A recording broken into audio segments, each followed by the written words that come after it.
All right, everybody, welcome to KC Happy Hour, episode number 94. We are 6 away from 100.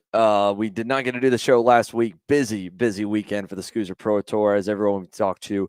Been a busy summer stretch, but I'm really excited for tonight's show. I'm hoping that, in a lot of our shows, Braden and myself, we get into talking a lot about growth of the sport, generic stuff with the industry and stuff like that. But at the end of the day, if we really want to grow our sport, we got to look to outside of the normal circle. We got to talk to people outside of our perspectives. And I think tonight we have an amazing balance of that. So, first of all, as always, Braden joins me here. Kyle Cuthbertson, our normal guy we see shooting a lot of the awesome footage we have, is with us. But for a guy that's only on 3 national weekends but has worked with us, has been in the paddock, and has been in a lot of racing paddocks, David Nader, Dave Land is here.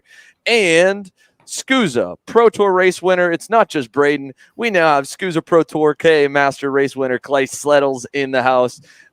So let's kick it off. First to you, Clay, man. I'm happy to have you on the show. I know you've been a supporter of us for a long time, and I appreciate that. But, man, Tuesday, is it all sunk in yet? The end of the weekend? Have you recovered from everything, from the on-track stuff, and hopefully a good party Sunday? A lot of partying. I don't think I've recovered from that or the beating from the go-kart over the course of the weekend yet. But at this point, I'm just savoring the soreness because it still doesn't feel like it happened. But it was a great time, and I was glad to have you guys there covering it. Yeah, man. I mean, it was so cool for us to see that. I know from Dave's, getting to interview you both days was super cool. So, I really, for all of us, I mean, I want to hear kind of what your weekend experience was like, man, going to this. Because did you get to test, first of all, I guess, did you get to test the KA motor at all before you got on racetrack on Thursday or Friday? We did one of the local Newcastle Motorsports Parks KRA races a couple weekends before, and a couple of the locals, Addy Ianello and Eli Fox, beat me up pretty good to show me the ropes of what it's like in a KA. But we were fast, and we actually set a fast lap in that race, which gave us the confidence to sign up for SKUSA. So we show up for the warm-up weekend. We were only able to run that Friday, but I was kind of able to gauge myself off of Vetter and saw that we were going to be competitive. But that was the only limited testing we had in the 2-cycle all season. We were really fortunate that we showed up and the kart was fast. From the first session on Thursday through the end of the weekend, we literally made one change on the go-kart. We changed an axle one time. Other than that, it was just taking pointers from guys like Braden and working on my driving. So shout out to Braden and all the others that gave me feedback. But it was really just working on what was in the seat versus the kart. And it was, so cool whenever, we get to have a privateer win, right? A guy doing it on your own. And, in the case, obviously 2 weeks ago, we got to see Dalton, Roman, the two brothers go out and take on the world and win an X30 Pro against, the number one FIA ranked driver in Joe Turney. But, it was so cool to see you there. I mean, we at especially a lot of the SKUSA, the USPKS, the higher dollar, higher national events, that's somewhat of, something we've been missing is a lot of guys feeling like they can go out and be just as competitive on their own. And I think it's such a understated thing of our sport compared to, motocross or Formula Car racing that, at the end of the day, you can buy, the same chassis, the same parts. You can get a good engine from any, engine builder. We do a lot of spec racing, and, it's no different however fast it goes, right? Whether it's a 206, a KA, or an X30, or, even now there's enough American builders getting really good at the KZ motors. You can get something good, and then if you know what you're doing on driving and what to adjust on the car, you can be fast. So, from your perspective, I mean, you were, by yourself at one of these weekends. So like, what was the whole, I really want to know, like, what sticks out of the SKUSA race weekend and the 2-cycle weekend and everything, from your experience? Yeah, well, first and foremost, like as you kind of mentioned there, I hope my experience and what I was able to do at SKUSA gives a lot more local racers all over the country the confidence just to jump in head first and take on these challenges. You're going to cut your teeth. It's going to be challenging, but that's the only way you're going to get better. I think if you looked at my driving on Thursday versus Sunday and how much I progressed over the course of one weekend, it's because SKUSA puts you in the seat a lot. You get a lot of seat time. So if you are really passionate about getting better, take on that challenge and run those big races. But in regard to my weekend, I can't speak enough to the people that I'm surrounded by out there, the local crowd, the Powers family, the Warrens. there's some really fast people that race regularly at NCMP that I was able to kind of lean on. Granted, it was just myself and my fiance Molly turning the wrenches, but we had a lot of guidance, and I think that speaks to something that I also hope other or that young racers can learn from my experience. Be personable in the pits. Don't be afraid to make friends and ask questions and jump in and lend a helping hand when you can, because then that sets you up when you do go run these big weekends and you need the help. There's always people that are willing to reach out and give you a hand. And I want to open the floor up too, right? Obviously, Braden was your neighbor this weekend. He was coaching Yeah. with Caleb Tarter, right? So, Braden, I mean, you were there. You were one of the guys that was exactly that, just hanging out and saying, hey, you're doing this, do this, do this. So, like, from your perspective, Braden, I mean, how cool was it to see Clay go out and go win? It was super cool. It was super cool. And I think he thinks that I helped him more than I did, but I just gave him a couple pointers. And at the end of the day, it's a lot easier said than done, and he was able to go out and do it. So I was really happy to see him go out and win in our own little garage setup that we had going in. Yeah. I mean, and Dave, or sorry, go ahead, Clay. Yeah. I don't want Braden to sell himself short here. And also a shout out to Braden and that whole crew. I hope you guys like bluegrass music, because we were just blaring radio absolutely all weekend. But what Braden told me, and I told him what I was struggling with, was coming over from 206. The most daunting learning curve was how good you can be under brakes, right? Because you just don't carry quite as much speed in the 206. So I really got my head wrapped around just trying to be the latest possible guy on the brakes, no matter what. And Braden kind of had to sit me down and tell me to chill out a little bit, and then how to kind of use the brakes in relation to when I entered the corner. And it really transformed the way that weight was transferring across the cart. And if you watch from the session where Braden kind of gave me that coaching versus the next session, my hands went from looking like I was like chopping down a tree to really, really smooth. So don't sell yourself short, Braden. I don't know if we would have 2 trophies if it wasn't for some of that feedback, because it transformed the way the entire car rolled through the corner. I mean, fair enough. sometimes it's just that, dude. Like the only X30 national podium I have was Ocala a few years ago, and I ran third and even got the fastest lap by a couple thousandths over a pretty decent field. It wasn't as strong as it is now, and I tell Kyle all the time when we BS about going back in that I'm scared to go back in because it's so tough right now. At that time, Raleigh and RPG and PSL weren't going to PKS; they were still only SKUSA. It was the last year; it was just them. But I had 2 tips from that weekend. I had one from Mike Doty, who saw me on like Friday practice entering about a lane too high into a corner. And he's like, Xander, stop crossing over the rubber, you dumbass. Like, get down low, go in narrow into the last corner at Ocala and get under the rubber. Like, you're a lane higher than everybody. And then I fixed that. And then on Sunday at the pre-final, Braden knows the story because I've talked to him about it a bunch of times. But I come off the track in the pre-final. I was 5th in the pre-final. I was decent. I started 9th or 10th, so I picked up a few spots. But I was like, man, I think I'm on the chip too much. Like, I need to drop a tooth. And then Braden came to me and he said, and Austin Garrison was starting pole. And he's like, would Austin Garrison win in your go-kart right now? And I was like, yeah, like he would walk the field. This thing is a rocket ship. And he's like, then why are you changing a gear? You just go drive better. And so then I kept the same gear on and I ran third and had fastest lap. So, I mean, it doesn't take like a lot of tips like that. Sometimes it just tells you to like stop being crazy or like one little thing and then you go, right? I mean, same thing with you, right? It was just a breaking tip like that. It makes the world of difference. It's not like you've got to read a whole book when you get to a weekend to a guy to make him go faster. So same exact thing, dude. Same exact thing. The moral of the story here is listen to Braden. The moral of the story here is that it's not that difficult. You don't need to change a lot. Dave, not that complicated, I should say. It's very simple. Might be very difficult, but it's very simple. Yeah. Dave, you've run, a couple 206 races now. You got to see it. I know you had a couple thoughts you and I talked to you about it. So, what stood out to you most about Clay going out and getting it done? Yeah, it was cool to join you in the broadcast booth for Clay's wins over the weekend. And yeah, that was a point that I wanted to make, Clay. You're well aware, because you run locally at Newcastle, just how many 206 carts will run there, week in, week out. And you already kind of mentioned the braking being different, but talk about a few of the other differences between jumping from a 206 to a KA 100. I think the first one that I'll point out is it's a heck of a lot easier to spin on the outlap in a KA than a 206. we can get to that later, but in regards to differences, a lot of the fundamentals are the same. Like Braden pointed out, driving fast is driving fast. So granted, you're carrying more top end speed, so you need to be better on the brakes. But at the end of the day, your hands still need to be smooth. You still need to understand how to race around traffic.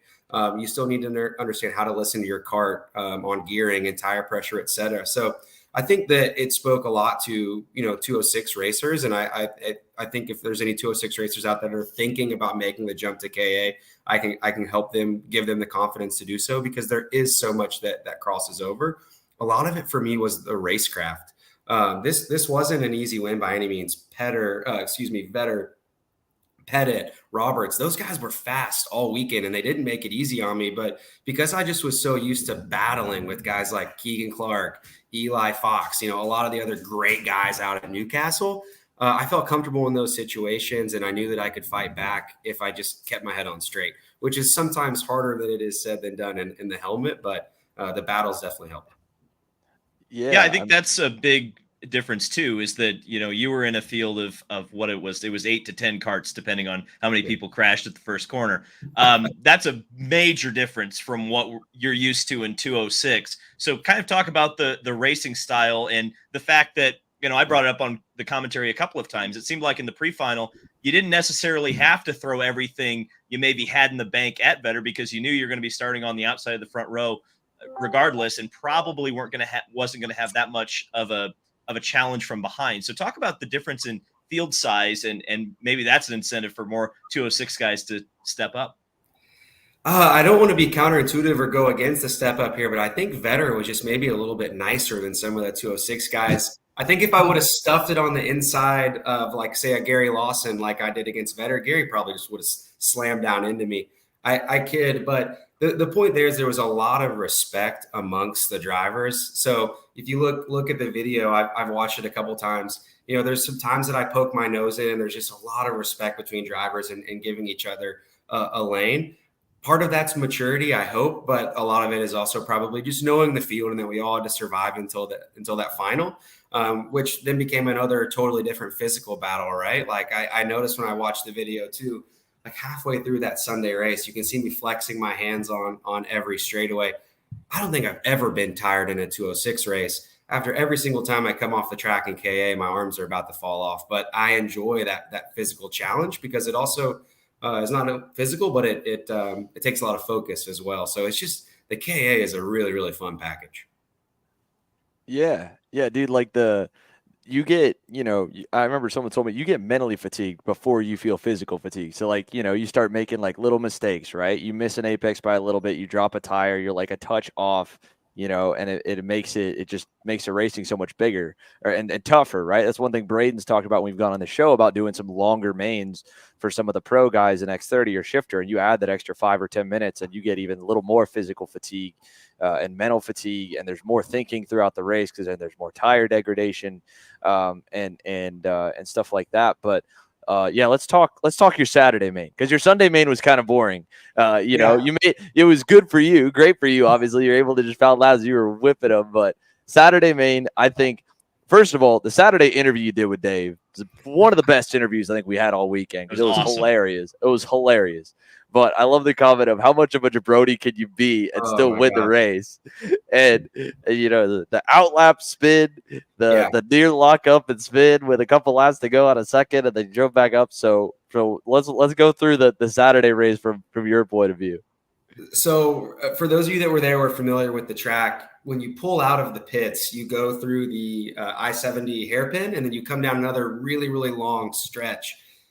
And I pull onto that straightaway, and we ran really, really low pressures, which I think helped us tremendously. We were low double digits.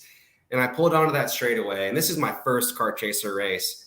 And I just start whipping that thing. And I swear what's going through my head is, man, I bet I look so sick on kart chaser right now. And then everything just goes black. In the middle of the straightaway, 360. And the funniest part is I wasn't even on kart chaser. You guys were on commercial break. Oh. Thank God what you couldn't see is me like hyperventilating. I physically had to jump out of my cart as everyone was just like blowing by me, push it back on track, at which case you are just like every prayer you can throw up in a second that your motor starts back up. And I was fortunate to pull back around. Thankfully, everybody was cool and kind of let me back in my space. But from that point, because I was a jabroni and spun out, I knew I had super low tire pressures with no heat. And, I'm still getting used to driving the KA when the tires are a little bit cold. So I pull on the straightaway and I'm doing everything I can to get heat in those tires. Unbeknownst to me, it's totally against the rules.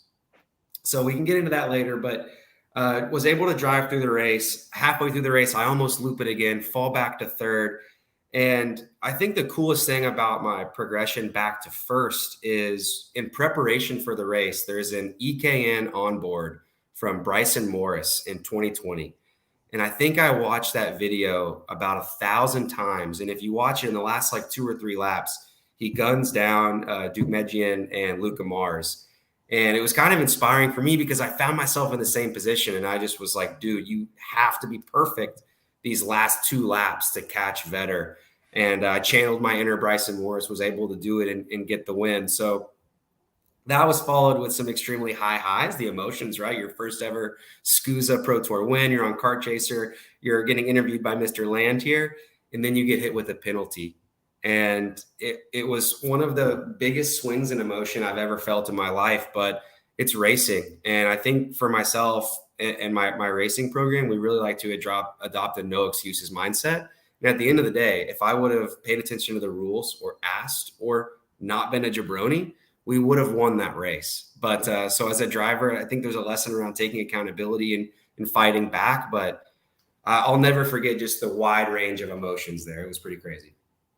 Yeah, that's such a good point, right? Because I mean, it's so easy to adopt a victim mindset as a driver when things don't go wrong. But I think one of the coolest things of our sport from kids to adults is it teaches you, like, even when you do everything right in life, sometimes things just don't go your way, and whether you agree with it or not, right, it is what it is. And there was one of the Q&A comments that got sent in from a kid that also had like a minor penalty take him off the podium at Utah. And he's like, let's talk about how many penalties these guys are calling. But the truth is, the easy thing that we have in our sport versus, let's say, in David and, even partially Kyle and Braden's world, because they do just as much stuff in the open wheel Indycar and IMSA space is here, is that we just crucify a series, kill a series, and go to a new series when that stuff happens. And then the cycle repeats. Yeah. I mean, there was a tire scrubbing, a rule in place here at SKUSA, but at CK&A you have a different set of tramline rules, and if you leave the tram line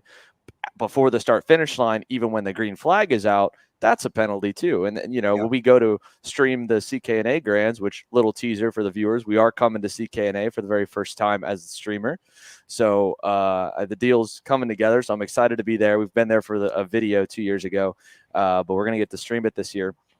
But same thing. I mean, that, another different national level series with 206 only. They have a tramline rule. USPKS has tramline rules. Rock has, a myriad of rules. And it's a good discussion that we could do a whole long hour podcast on. But I was curious what your thoughts were on that as well. And it's good to hear it that, like, it's like at the end of the day, it was a written rule, but, it's, you don't think about it. It is a little just nitpicky, but it was a rule, it wasn't like it was made up. Yeah, it's tough. The 2 comments I have is that if you don't think that I didn't take like that penalty seriously and wasn't up speaking to the race director face to face, on the verge of begging for that win back, you'd be absolutely wrong, because I did do that. But I think, we all race on the same track at the same time. Everyone is judged by the same rules. And I knew that SKUSA had the mechanisms in place to call an absolutely most fair race as possible. So once the final nail was in the coffin that they weren't going to overturn that, I just had to look to the next day.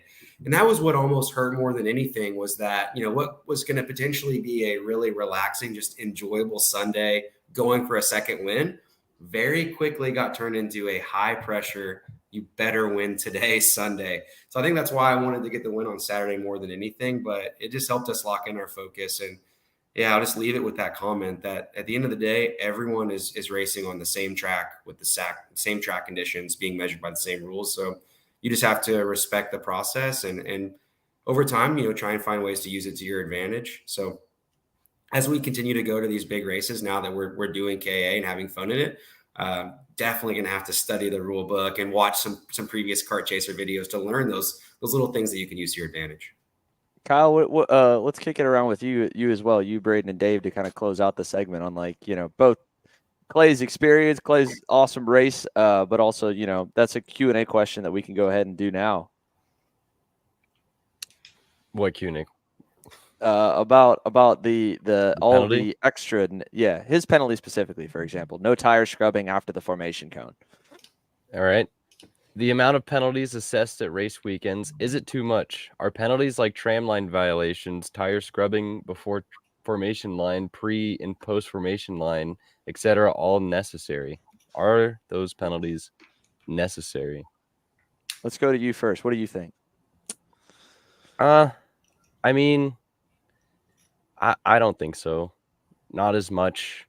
It's just how much of a factor does that really play in the performance in the race, like tire scrubbing and the tramline violations, sure, but I mean, at the end of the day, yeah. Braden? I mean, I like to be a little bit more hands off with the penalties. I think that it's better to just call penalties when something is actually done wrong, not like let's make a bunch of rules and apply them. That's what it seems like kind of the philosophy is with SKUSA a little bit more. It's just like, well, these are the rules, whether they're good, bad, whatever, where they're going to, enforce them the same way against everyone, or at least try to. Unfortunately, sometimes, for honestly, just it ends up being, disappointing when people like Clay aren't aware necessarily of the rules, when every other series is kind of another way. And then you show up and, everyone should read the rule book, but at the same time, it's like I've been, I know this from my perspective. I've been racing all of the series for so long that I just think that, I know the rules, and then suddenly something changes and I go out and get a stupid penalty and bites me in the butt. But I don't know. That's my perspective on it. Dave, what do you think is especially from seeing race directing week to week for your day job, at all kinds of car series? I think generally I like to see officials be hands off. I agree with Braden on that. But at the same time, I think, as long as, like what Clay said, the rules are the same for everybody and they're enforced fairly, I don't necessarily have a problem with it. To Kyle's point, I think the one thing that I would say is, and having been up in the broadcast booth and seeing most of the starts of each of the races, I was shocked how many crashes there were before the start finish line over the course of that SKUSA weekend. So I think a lot of the logic behind, tramline violations or, cutting off a point where you can do tire scrubbing, playing devil's advocate, would probably be to minimize the opportunities for guys to lose control of the kart or get into each other and have to wave it off and lose laps off of the race. I'm guessing that's why SKUSA has those rules in place. But like I said, you'd like to not hear Bo Barfield's name mentioned outside of like once and say, hey, guess who the race director is? And then the whole rest of the weekend, you don't talk about him. But as long as things are enforced fairly and consistently, I think that's the big thing for me, cross racing, whether we're talking karting or whether we're talking IndyCar, NASCAR, or whatever. Clay, do you have any more thoughts on it before I give mine? I think I'm just gonna nod in agreement with everything that these guys share. There's two different sides of the coin. Obviously, you want to put the race in the racer's hand, but at the same time, these rules are in place for our safety. So I see both sides of the coin. So yeah, I'm kind of I'm with Dave, and I'm with a lot. I mean, with different points on all you guys, pretty much, right? So this is a good comment that just came in from Ken Schilling, long-time racer. Ken is one of the elder statesmen in the master shifter class. He's been racing for a long time, always is racing the national stuff, even when numbers get lighter, stuff happens. Ken's been around a while, and I got to talk to Ken for about 30 seconds. It was super cool. So thanks for watching, Ken. And he mentioned, yeah, the no tire scrubbing after the formation cone is a safety issue. And it's exactly to what Dave was saying. And it's that, if all 45K juniors are bobbing and weaving coming into the tram lines, but after the formation cone, the back half of the field is speeding up to get double file because unlike sometimes with IndyCar and much closer to NASCAR when we have a full grid, we start pacing super early and we start forming up super early. But even still, like what happens sometimes at IndyCar starts, from what I can tell, and sports car stuff too, when we don't double up until right after the last corner, it slowly accordions more and more. All of a sudden, you go from 5 feet for one guy, and now they go to here, right? So that's now 5 feet of dead track. And then you multiply that by 10 to 20 rows. The back half of the field, the reason all those wrecks are happening is because we weren't double file early enough in the lap and a slow gradual run to double file. We were quickly going to double file. So then the leaders are still at the pace speed, but now everyone else is making up a gap because we go from one cart length occupying one go-kart down to one cart length occupying two go-karts, and it goes. And so the back of the field's full throttle in these super big grids comes up and runs into each other coming into it. And then when you add in, if those guys are tire scrubbing left to right, they're hopping tires as well. So they have all those rules in place to try and keep the starts clean at the front. I mean, again, the CKNA rule is the one that's the most different on the tram lines. The tram line rule in SKUSA and US PKS and Rock and Stars is staying in the formation tram lines until the green comes out, and then you can break out and go. Whereas with CKNA, because the formation lines at NCMP going the direction that we've run the Grands for the last couple of years almost go into turn number one.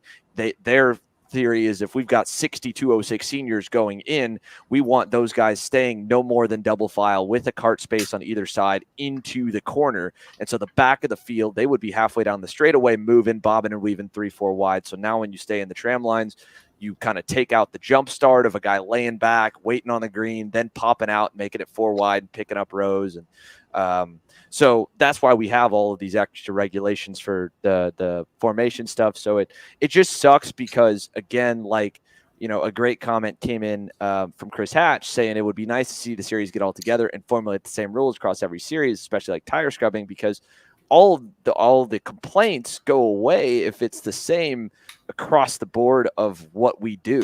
And so then again, Braden's point of like, I've been racing for 10, 15 years and I've always done X and I've always expected X to be a penalty and Y not to be. And then I go somewhere different and it is a penalty, right? I mean, Clay, you've run so many races. It's not like this was your first go-kart race ever. And that I'm sure was going through your head on kind of being blindsided a little bit by it. So, I mean, and that goes all the way back to the same thing of the pipe deal, or even like airbox stickers that are not allowed in two-stroke classes, because at one point a couple guys cut slits in the airbox to get extra airflow beyond the holes and then covered it with a sticker, and then people found out, and so then they said no stickers allowed on the airboxes, and that's how a lot of engine builders do their branding when it comes to you, and it's a SKUSA only thing. I don't think it's a US PKS rule, and nearly got a bunch of guys bounced at Supernats for it before they're like, hey, you know what, common sense here, let's not do that and take away a Super Nationals win from a guy for a sticker he had on his airbox because he didn't read the rule book fine-tooth comb. Or last year with the pipe debacle, Rallis and Performance Group, they didn't know that the pipe rule had changed because the rule book got updated in October, and they've been running X30 races the entire season, and it got Ben Cooper DQ'd, got Ryan Norberg DQ'd, and a bunch more. And then, a DQ or a penalty as a driver, or a DQ, you just see you lose the win. It blemishes your reputation a bit. So, the best answer is really trying to get everyone to work together. But that's, as we've come to know in karting for the longest time, that is so much easier said than done. And it's still as it is going to be tricky, even in countries with ASNs. So, but yeah, Clay, closing thoughts before we wrap up your segment here, man. It was so cool from our perspective, from Dave, for Kyle, for, Braden, I'm sure as well, being your neighbor, to see you win. And I hope you felt that in the paddock, not even from the guys that but there were so many people in the YouTube section during the stream that were like, man, that is such a cool story to see, this local guy, not just, and I said it on the broadcast with when Dave heard it, I think that, it's one thing when Braden wins at Newcastle, but Braden's a national guy, even though Newcastle is his home track, closest to him, he's expected to be up front. But when a local guy, his home track, we never get to see, goes and wins, it was the coolest thing, man. So I really hope you felt that. And if you didn't, you should know it, man. That was awesome. I appreciate it. What I want to leave this with is just my appreciation for having me tonight, but a big thanks to the whole Kart Chaser crew, not just, those of you that are here, but your entire crew that works so hard every weekend, because what you guys are doing for the sport is so incredible. One of the big reasons that I even ran that race was to have that memory documented of being on Kart Chaser and whatnot. So you're helping the sport grow. That's all anyone that is in the sport can ask for. So massive appreciation for you guys. And now when I go to the track, unless I'm talking to Dave, I'm going to be upset because you want to be in that position at the front of the grid to talk to him. So expectations are high now, but I appreciate you guys, and I can't wait to watch the rest of the show. Well, sick, man. Thanks so much for coming on. We appreciate it. Guys, we're taking our commercial break. When we come back, Dave, Kyle, myself, and Brad, we're going through the weekend on everything that went down, because there is so much to talk about coming out of it all. So thanks for watching, guys. Stick with us. Casey Happy Hour is proudly presented by the Rock Sonoma Karting Championship, presented by Cameron Race Promotions, the most competitive Northern California karting series. Featuring a 2-day format with practice on Saturday and racing on Sunday, multiple track configurations, and a massive prize structure including tickets to Rock Vegas, race car test opportunities, and race rewards. Rock Sonoma is the training ground of multiple national karting champions each year and race car champions as well. Featuring a full Rock Cup USA class structure with each race weekend streamed live via YouTube, it's a series you cannot miss. For more info, check us out online at zanzarukarting.com.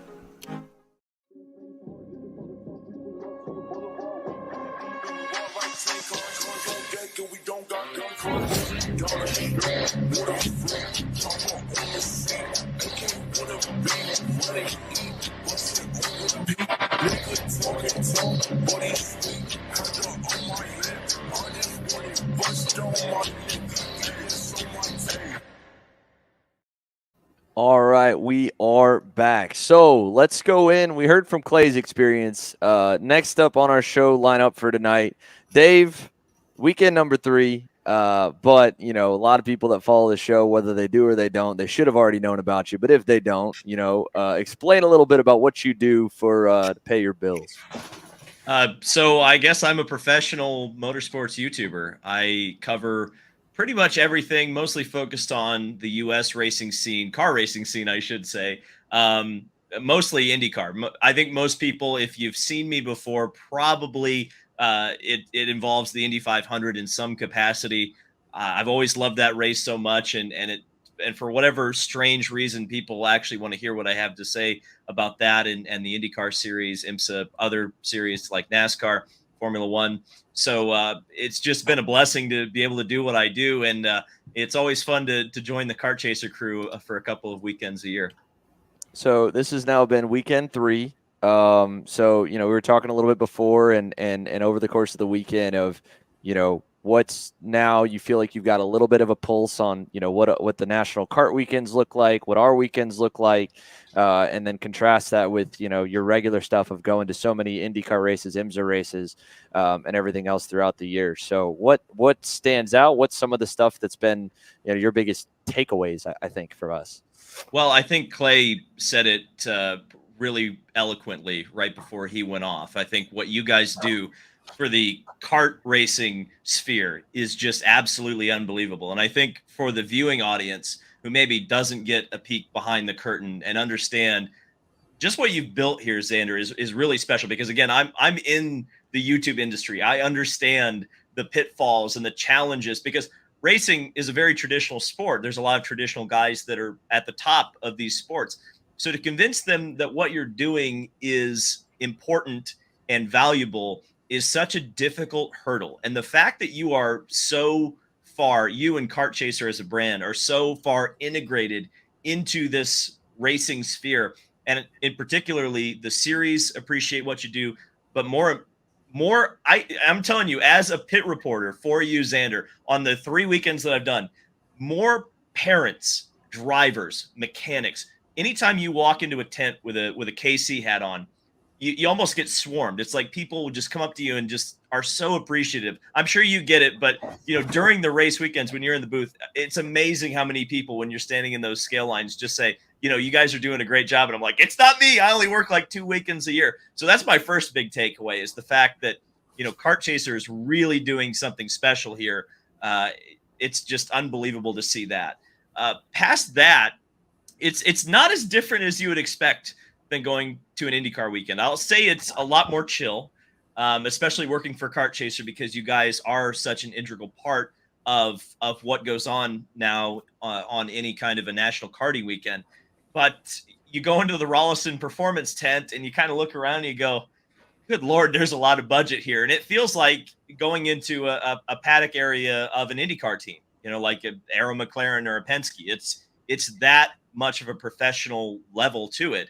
And that's a high compliment, because you don't think of karting necessarily as this high dollar, big budget operation. And yet here out in the middle of a cornfield in Spiceland, Indiana, is probably millions of dollars of equipment just sitting there to prepare for a SKUSA weekend. It's amazing to me. Yeah. I mean, it's such a high level, and Braden and I have gone back and forth about this as it's evolved, because it wasn't always like this. It was, at least to the nth degree that it's been at. It's even, revolutionized in the last 5 years, much less 10, much less 15, much less, 20. But yeah, I mean, the access is cool, right? I think still one of the funniest comments, we had from the first weekend, when we went into the Rollison tent or the PSL tent, you were like, you can go in here, like these guys don't kick you out. So, yeah, I mean, the level that these guys are at is incredible, and the level over in Europe is even a little bit more, I think now we're almost caught up. But same thing. I mean, big rigs, tents, professionals. Well, Xander, that's a very, I mean, that speaks to your credibility, right? I think if you weren't doing things the right way, you'd probably get kicked out of those tents, right? It's a testament to the effort that you guys at Kart Chaser have put in to have that kind of credibility, to earn that access, and it is amazing still to me, even this weekend, walking into the Rollison Performance tent or PSL, and just being able to walk in there and not have people question, hey, are you trying to, have any kind of accusatory looks? And everyone's very helpful. I mean, there hasn't really been anyone that I've had a bad experience with in the karting paddock. Everyone seems to be supportive of what you're doing and what Kart Chaser's doing. And I have to give immense credit to the karting paddock, because they are very forward thinking in embracing you, Xander. I really think it's an awesome part of the going on the Kart Chaser weekends. I imagine that's what it feels like if you're like NBC or Fox at like a NASCAR race, just being able to walk in any hauler you want, any garage you want at any time, and talk to any of the drivers, go on the pit lane. I mean, that's been what I've really appreciated about being able to work for Kart Chaser, is you just walk your butt right on the grid, walk right up to the front row, and just start talking to the guys so you can do a report before the race. It makes my job very easy, the credibility that you've built up in the paddock. Yeah, I mean, I'm pretty lucky that I was working with so many of these guys and racing against them before, that we started off with already a pretty good chip. I mean, there's from years ago, Braden was looking at me when I was walking out of a hotel room trying to go and talk to him for the first time, and when we met in person after sim racing for forever at 13. So being around it and kind of being one of them, I think, driver, team member for a long time helps make that easy, just like I'm sure it does for Hinch or for Townsend going through the IndyCar stuff. I mean, Kyle, this year, you've gone from the booth to now being the floating media guy. So what stands out for you? You also are with David at a lot of these IndyCar races. Yeah, the one thing that's interesting that I'm like still scared to like film like karts, because an IndyCar, like in the tents, because an IndyCar, they tell you and they're very clear and they're very don't film the shocks, don't film the car when it doesn't have this on it or that. So then you walk up to a kart in the tent, and so I'm just in my brain, it's still programmed of like, what can I not film? What can I film? Stuff like that. But I mean, yeah, walking in, all the access you get, all the friendly people, it's definitely different. Being out of the booth and actually filming this year has been a lot more fun, because I feel like I've been able to be around the paddock more, because there were weekends where I would just be in the booth and in the booth only, and I feel like I was never out. But yeah, I mean, it's just the difference between the IndyCar races and the karting races are just like and all the car races is very the same, but also different. All right, so last thing I think before we put this to bed and go into the actual racing from the weekend, Dave and Kyle and even Braden a little bit, but Braden, you and I have hit this a lot. So if it's going to be something we've already talked about, we can, scrap it and not beat a dead horse. But from a karting weekend to an IndyCar, an IMSA, a NASCAR weekend, from our side, series wide, paddock side, whatever. Is there one thing or a couple things that we could be doing better from an outsider's perspective? Because you both are still fresh enough at it. Access to information is the big one. And I know, Xander, you were working on a media guide for me this weekend, but even if there was just a website with bios of the big drivers, I actually, I don't know, you're nuts, Xander. I can't believe you let me do this, but I think I was the play-by-play guy for one of the mini Swift races. And I'm sitting up there just like struggling, like looking at the timing and scoring, trying to get all the names and numbers memorized in my head. So I think that would be the biggest hurdle, I would say, right now for what you guys are doing to take that next step, is to get people familiar with the names and the colors and the chassis manufacturers. I think that's the biggest way to tell the karts apart, is to know the names of the chassis manufacturers. And I still have trouble with that, because there's 5 or 6 or 7 of them that are competitive, and then some of the same karts have different colors depending on whether or not it's an independent team. So doing something like what motocross does, I think would be great if on the board you had a color associated with the manufacturer that the driver's on. But just having like the bios. I mean, Xander, you are an encyclopedia. I don't know if you realize this, but when you're in the booth, it's like you have anecdotes about every single driver, no matter what class they're in, where they come from, where they're running in the field. You have a 2-sentence line about every single person on that grid. If there was a website or something for that, that would be amazing, and it would be very helpful for your pit reporters. Also, wireless mics. We have stats. We do have stats now. We're 3 years in. We're starting to get smart.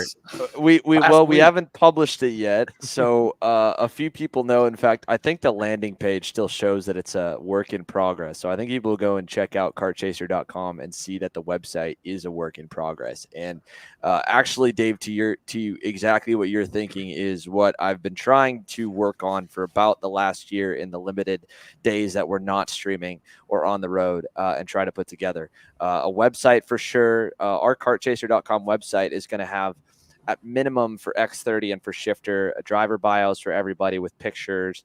I think even probably a spotter guide with chassis pictures and manufacturers would probably help. Like you said, the dynamic inside the industry is tough, because in the moto world, the manufacturers still help out even the satellite teams financially. So a satellite team won't run a non-KTM kit, for example. The rider might run a blue jersey, but he's still on a orange bike.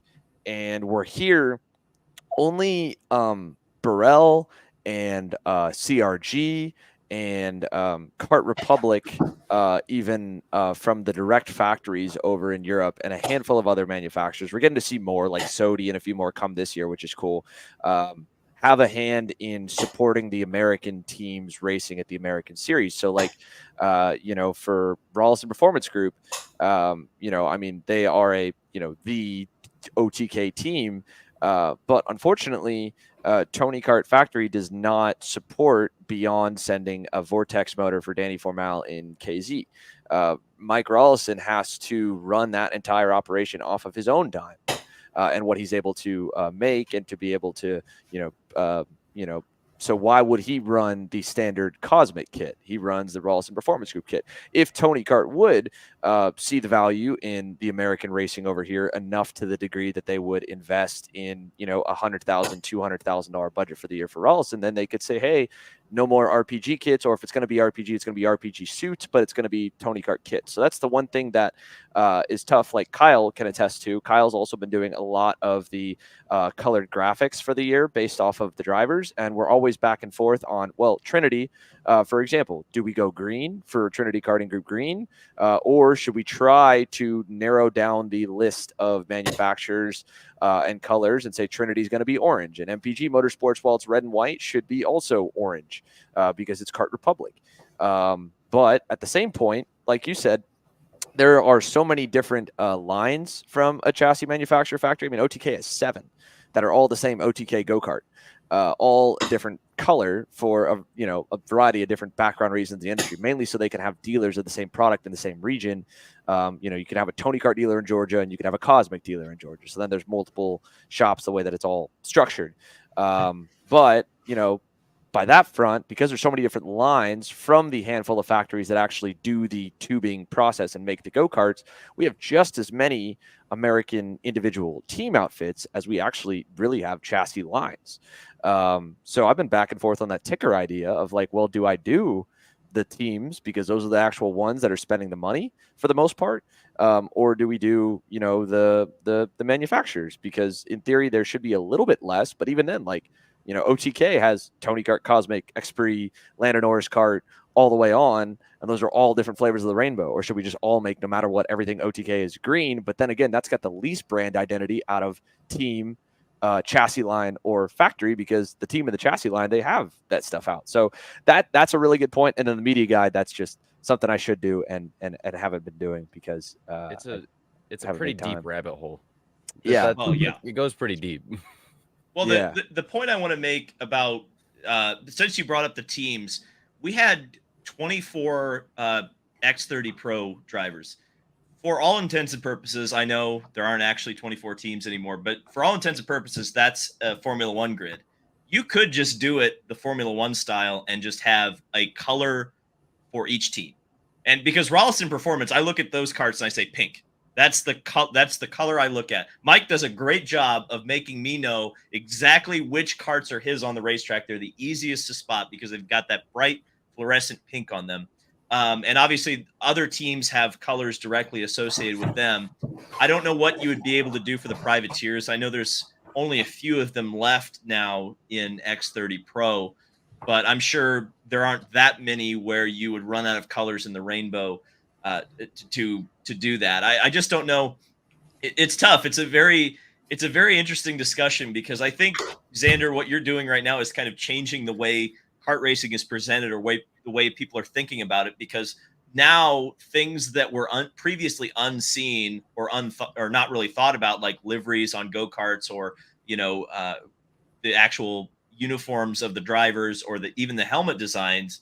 Now guys have to realize, well, I'm going to be seen by 10,000 people on this broadcast. Maybe I should do something a little bit to stand out. The other thing I would say about shifters is you could do it the way other racing series do it, which would be to designate chassis and engine supplier, which is another big point about the shifter carts that I always feel like I miss, because I know that some teams are running different engines, but I can never keep straight which ones are which and which weekend. Because like there was a weekend that I worked where the Magic carts were off a little bit. And then this most recent weekend, all of a sudden, AJ Myers just absolutely smacked everybody. So it'd be helpful to know which manufacturers are on the up and up each week and which ones are kind of falling back through the field. That would be a storyline that, as a pit reporter, it would be fun to follow. Yeah, and that's a really good point with the KZ class. Over in Europe for the streams, it's not so much like pretty, but when they bring the full result grid up at the end of the day, or even when they do the starting grids, it has team, manufacturer, and then sometimes it'll have builder. I think over there it's just manufacturer and builder because those are two different things, right? So like you buy it, like for example, we in the doc here that we're going to get to with the KZ stuff, the majority of the field is on a TM manufactured engine, but kind of like in NASCAR, for example, there's Roush Yates engines, and then there's also Stewart Haas engines, right? Or different Chevy teams. Sorry.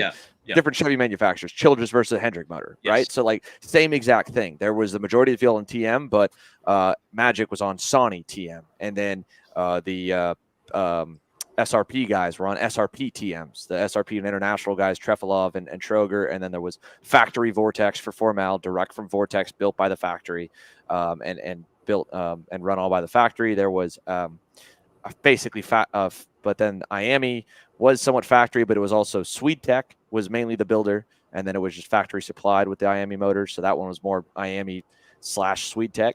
So they just have it in text at the bottom. But in speaking out loud, at least for everything in the spec engine classes, I think probably the best way to do it is to look at the two different eras of the Liberty Media era F1 ticker. Because in the beginning it was colors, and then now they had too many teams at the kind of purple, navy blue, similar. So now it's team logo. So I think probably the best scenario as I'm looking towards building this ticker towards the fall of this year to hopefully be ready for like Supernats would probably be to have chassis manufacturer as the logo next to the driver, but then the color of the number or the box be the team color. So then Braden, for example, be red and white on the box for the number 41 and the outline. But then next to Eves in the name box would be a Kart Republic logo. And getting all these guys to have a full media deck, which some of the manufacturers do, some don't. And I've just ripped it off their websites, but I'm sure they probably mostly do have a square version of the logo, a wide version of the logo, a tall version of black and white and PNG. And, that's a standard car racing thing. But again, for these guys, that's never been requested. Like, hey, it was for Dalton Haynes, for example, we were spending about a week and a half to track down the original Kart Republic kit. So that way his sponsor Pride could get a look on the kit and then make a similar version that was Kart Republic, but Pride infused. And that was tough to track down because it's not publicly available. So that I think is probably the easiest way to go about it. And then probably, something similar next to the chassis logo, do at very least a manufacturer logo, and then you would just have to know who's the builder. But then again, like I'm not going to, the builders change very, very quickly. So you would just probably have to know that offhand, but at least you could see the breakdown of TM versus IAME versus Vortex, which was cool this weekend. Cause like I talked to Danny and he's like, I'm better than the IAME, but I'm worse than the TM off the corner. I'm better than the IAME at the top. But I'm worse than the IAME at the top end of the straightaway. But I'm better than the TM. And it was like as a flip. And so the Vortex was like B plus between all three all the way through. And then they were even in the mid range. And so that was, again, good point about the dynamics of it all. And that's what people liked about, the shifter racing. It's always so funny when we go to people, and granted shifter is badasses driving the cars. But it is the most spread out, class on the racetrack. And so when we look at our numbers and we tell people shifter is the second highest viewed division right behind X30. And when we go to Las Vegas and we have a full shifter grid of 88 into the division, just like everybody else, it outpunches X30. And they're like, dude, the mini racing is incredible. How is that not more viewed? And it's like, well, the diehards of the sport look up to the manufacturer race, just like in F1. And the same problem again with, IndyCar that you've, talked about on your channel, that it isn't always about the best racing product. The product is great, but it's a bonus, I mean, the storylines are what sell it all. It's all about packaging. It's all about presentation. You don't necessarily buy the best tasting candy bar. You buy the one that has the most attractive package to you.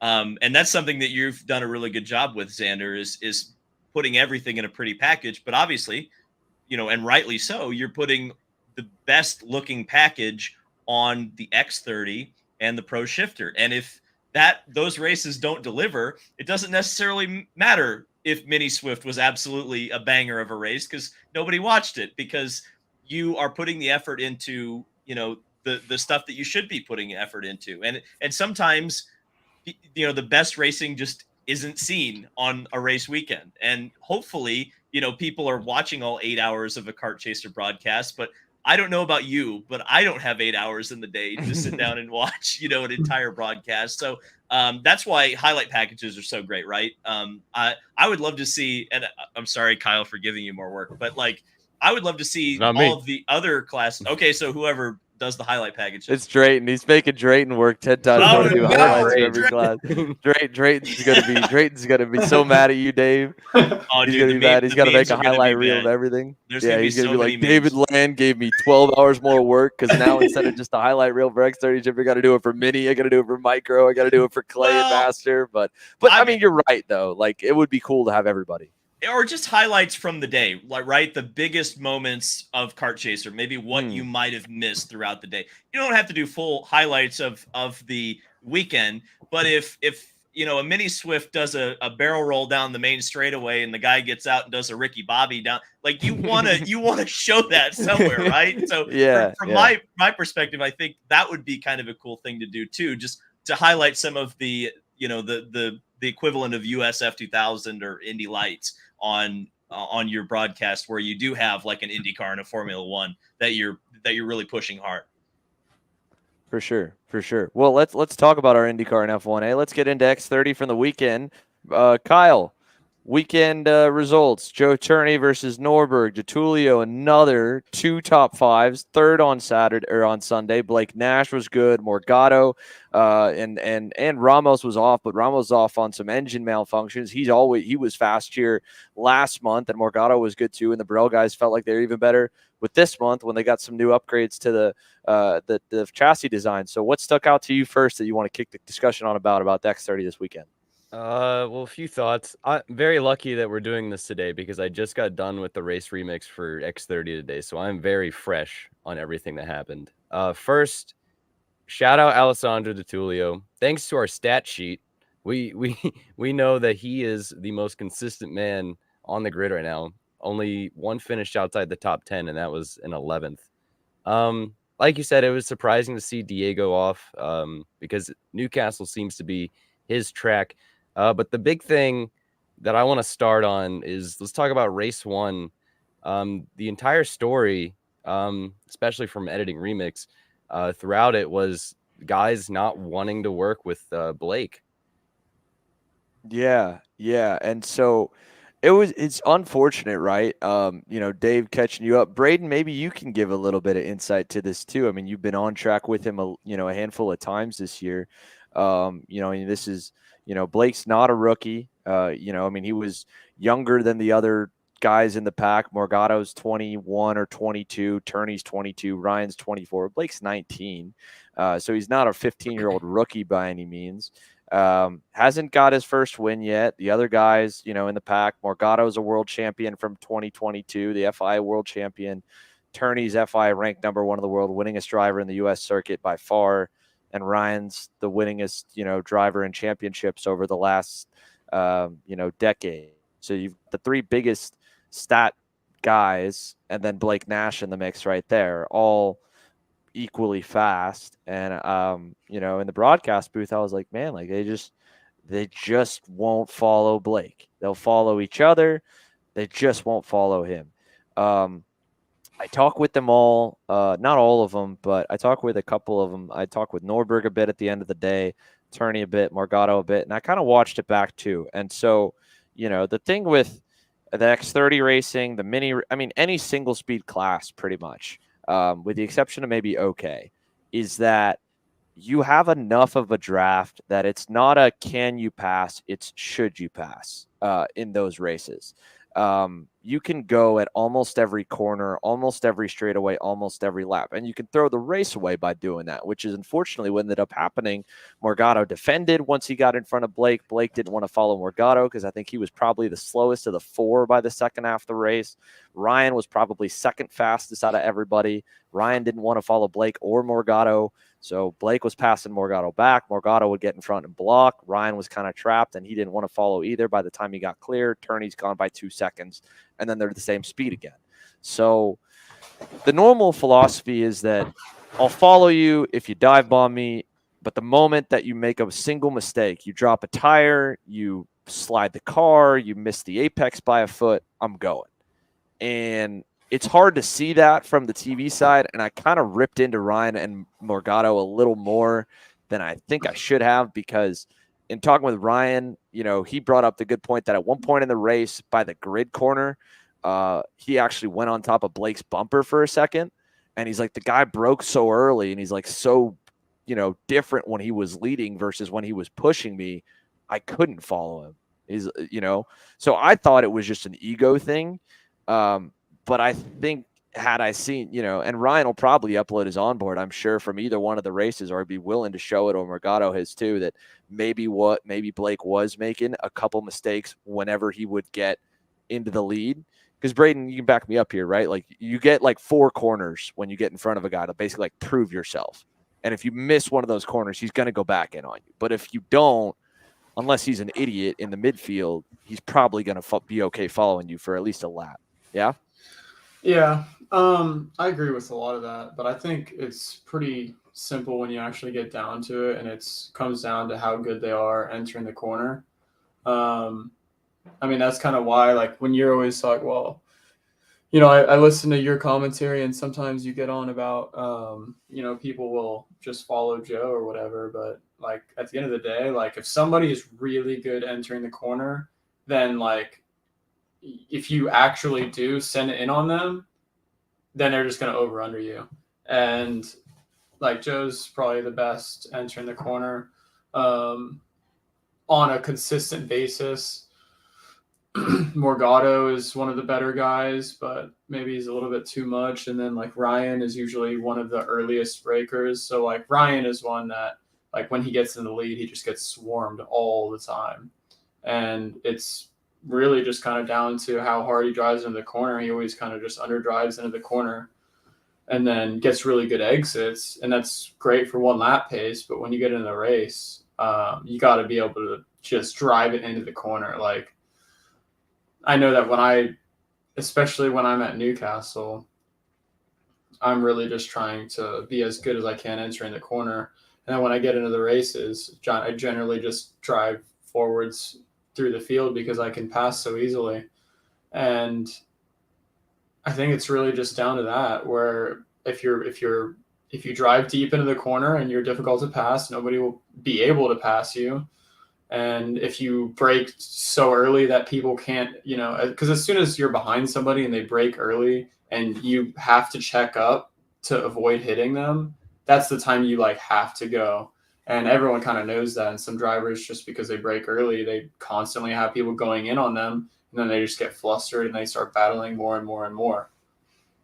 That's a good point. And that was the other thing Ryan said of the last of the drivers that I asked him about. I was like, Morgado, Blake, Joe. It looked like from the outside, you followed Joe, but you didn't follow the other two. And he's like, honestly, Joe doesn't make mistakes. And like you said, Braden, he's like so good into the corner that I barely get a shot to get by him, but I would have.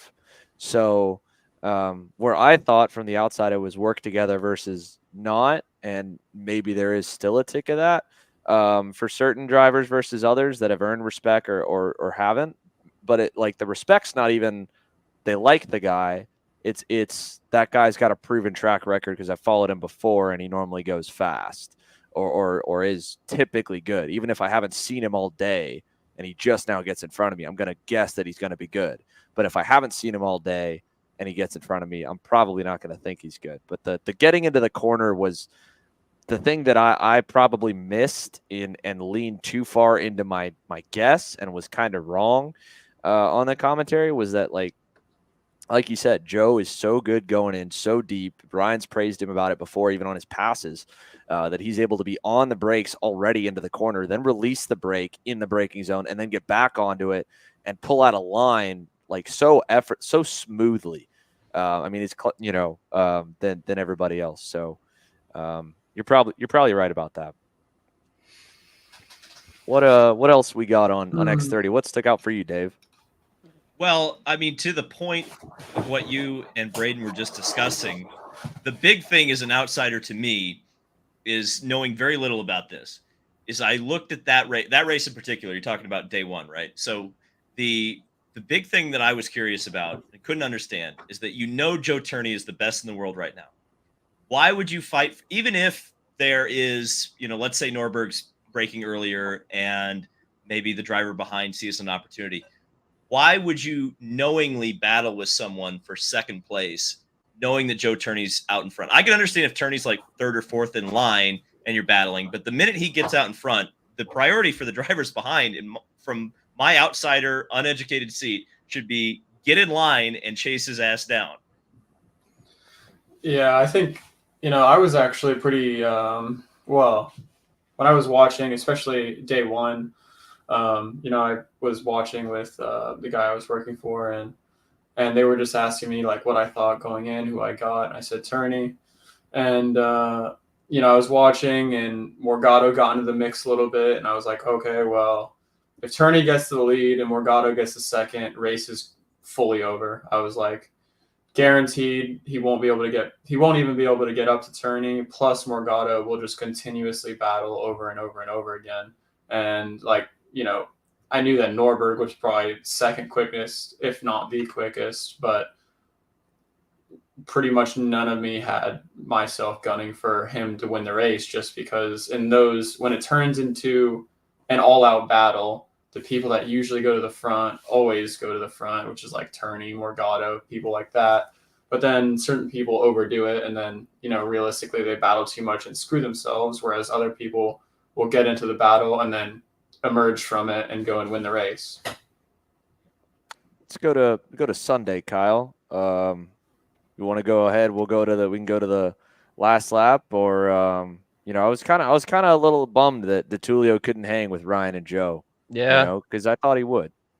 I mean, that just comes, I thought, I think after Saturday, kind of the mindset was, how hard was Ryan going to push to get a win this year? Like, I felt like he probably knew this was going to be probably his best shot so far this season, because like Turney and Norberg just looked so away, the two best. And that's exactly what happened. They just both got out there and waited until the end when they were fully out there. And I mean, that Turney said it best. What a dogfight! Either the two could have won that. The thing that I've been thinking of is Turney has dominated this season. Like, the stat sheet also doesn't lie. What is it? 13 starts and 7 wins. I mean, that's just ridiculous. But I mean, X30 is kind of in a beautiful spot right now where we have that. And, we look at the race before this, which was also an absolute classic, IME Grands, where Dalton Haynes beats Joe Turney. When you have a guy dominating like Joe is right now, it just adds a whole nother layer to when somebody actually beats him, Like, it's just... So we're going into the next race, and it's just who can beat Joe. I mean, you're basically... You have a bounty on someone now. I mean, that's just fun. Yeah, that to me was something that I remember last year when Ryan was winning so much. And Ryan, so last year, Dave, right, you saw it. I mean, he was levels above the field. This year, Joe's not like only one race Joe has walked away by himself on. Only one of his 7 wins he's walked away. All the other wins he's at least had someone close to him until the last couple laps, and maybe he's a little better on the tires. Like, there's been 2 or 3 races Ryan's been close, going all the way back to January, and Joe just is a little better on the late race pace. And that to me was the biggest takeaway for Ryan this weekend. As frustrating as it was to lose the battle on Sunday, it was the first race this year Ryan's been from lap 1 to the last lap the same speed as Joe. And nobody had been that until Dalton came around at Mooresville. I mean, the only other race that Joe, was in the front, didn't get wrecked, and really lost was Utah. And that was because they passed every lap, and it's a typically dirty racetrack. So where the day before Joe won because him and Ryan got out early, tracked Ryan down, pulled away, was better on the tires, also a little more abrasive track. We didn't get to see the tire degradation in Utah on the second day because they were battling from like lap 3 on. It was Keeble, Hodgson, and Joe going at it. So Joe didn't get away. But I thought that was good. But going all the way back, when Ryan was winning last year, one guy called me and people were all complaining, about that. And to a degree, it was like the viewership. I was a little worried, because this was such a good class that, in when we started in 2020 and 2018 and 2019 was for the most part really good. 2020 Summerfest was good. That was like, we're losing the edge we have over car racing, that we've got such great parity and so many guys that can win any given week. And now we're not having that. And he's like, well, you look at F1 with Hamilton winning all the time, and then now Verstappen, you still tune in to see if the guy loses, right? And then when Dalton beat him and was leading the whole way, and even with Ryan this time, there was a palpable tension. Like, is this gonna happen? Because this guy has made himself, inevitable, as the meme we posted. I mean, it's just like no matter what, you just expect him to win. And so then when you built up this superhero, and then he finally loses, it's a huge moment. And that was what made Dalton's privateer. I mean, it was a perfect storm. Privateer story, no micron on the go-kart, no data gauge, which is unheard of. And him and his brother in a 10x10 easy up. But to also do it against the guy that's been winning all year and be the only guy to beat him, really, really heads up 1-1, because he hasn't lost a one-on-one battle. He's lost a pack battle, but he hasn't lost a one-on-one battle, to my knowledge, on the year of all the races we called. So I think it was still a good takeaway for Ryan to be the same speed all the way through. I think it was good for ADT to be the next best thing. Good for Dalton. Dalton was good this weekend too. I mean, poor Dalton, he's had to live down, even as good as he's been at all the IME Grands. Nobody thinks, realistically that kid can win outside of his home track or run good outside of his home track. And then he goes to Supernats in 2021 and he runs top 10. He finishes 9th at an X30, which was incredible. And then this weekend, he was top 5 both days. Like, him too, just like 80. I mean, that was cool. So, that was to me, though, the biggest thing for me if I'm Ryan is like, I can finally hang with him. The whole deal this year is I wasn't sure if I had enough long run pace, and that was a long run pace race, and he could. I have an observation about Ryan Norberg, because I've only been at 3 races, right? But I've seen the Norberg Reign of Terror last year, and now I've seen the Joe Turney Reign of Terror this year. The big thing because I've thought about this a little bit, because as a pit reporter, I need to be on top of the storylines. I need to understand, what's going on and what's at stake between these two great champions. The big thing I've noticed last year with that Ryan Norberg had that he doesn't have this year is last year, at least at the race I covered, he had 2 Rollison Performance karts that almost played wingman, like they're the TIE fighters in the trench run for Darth Vader, right? They would battle the guys who are trying to challenge Ryan, and Ryan would do what Joe does this year and just run away while everyone's battling. The big difference that I've noticed with Norberg's performance this year, but also Joe Turney, is that Joe Turney doesn't have that advantage. And Norberg, I think, is learning how to race one-on-one without kind of having teammates there to help him a little bit. Am I off base in that observation? No, you're bang on. And that stuff also helps, practice day is huge when you have teammates that are equally fast, because then you can test a different change on the go-kart off of them, and you can overlay data even on driving. Last year, practice, those wingmen, Nate Cicero, Hayden Jones, Greenemeyer, when she would run in the years before and won the championship in 21, they would be just as fast as Ryan from the time that the official times would come in. And that's a huge advantage that team had, and was probably a big reason why they were able to be as dominant as they were every weekend, week out. Makes it more impressive again for Joe. Granted, Kart Republic, while they have a bunch of different teams, there's still a lot of, probably the most in lockstep manufacturer unity than anyone. You don't see it with the OTKs. I don't know if you see as much with the Sodis, but right now in Sodi in full size, it's really only Keeble. Jorge Ortiz was really good for Jorge. This was the best he's been on that program, and he's on a different team than Keeble is. Keeble's with PK Sports, Ortiz with SLA. But like in Braden's case, I mean, Braden, you can actually speak to this firsthand. Joe is under Chad Dawkins. DeTulio is under International. Dalton was under Chad Dawkins. So Joe, this is one of the only weekends he has a fast Chad Dawkins teammate. And then there's you guys at MPG, and then there's even Hayden Jones and the Bailiff brothers at Trinity.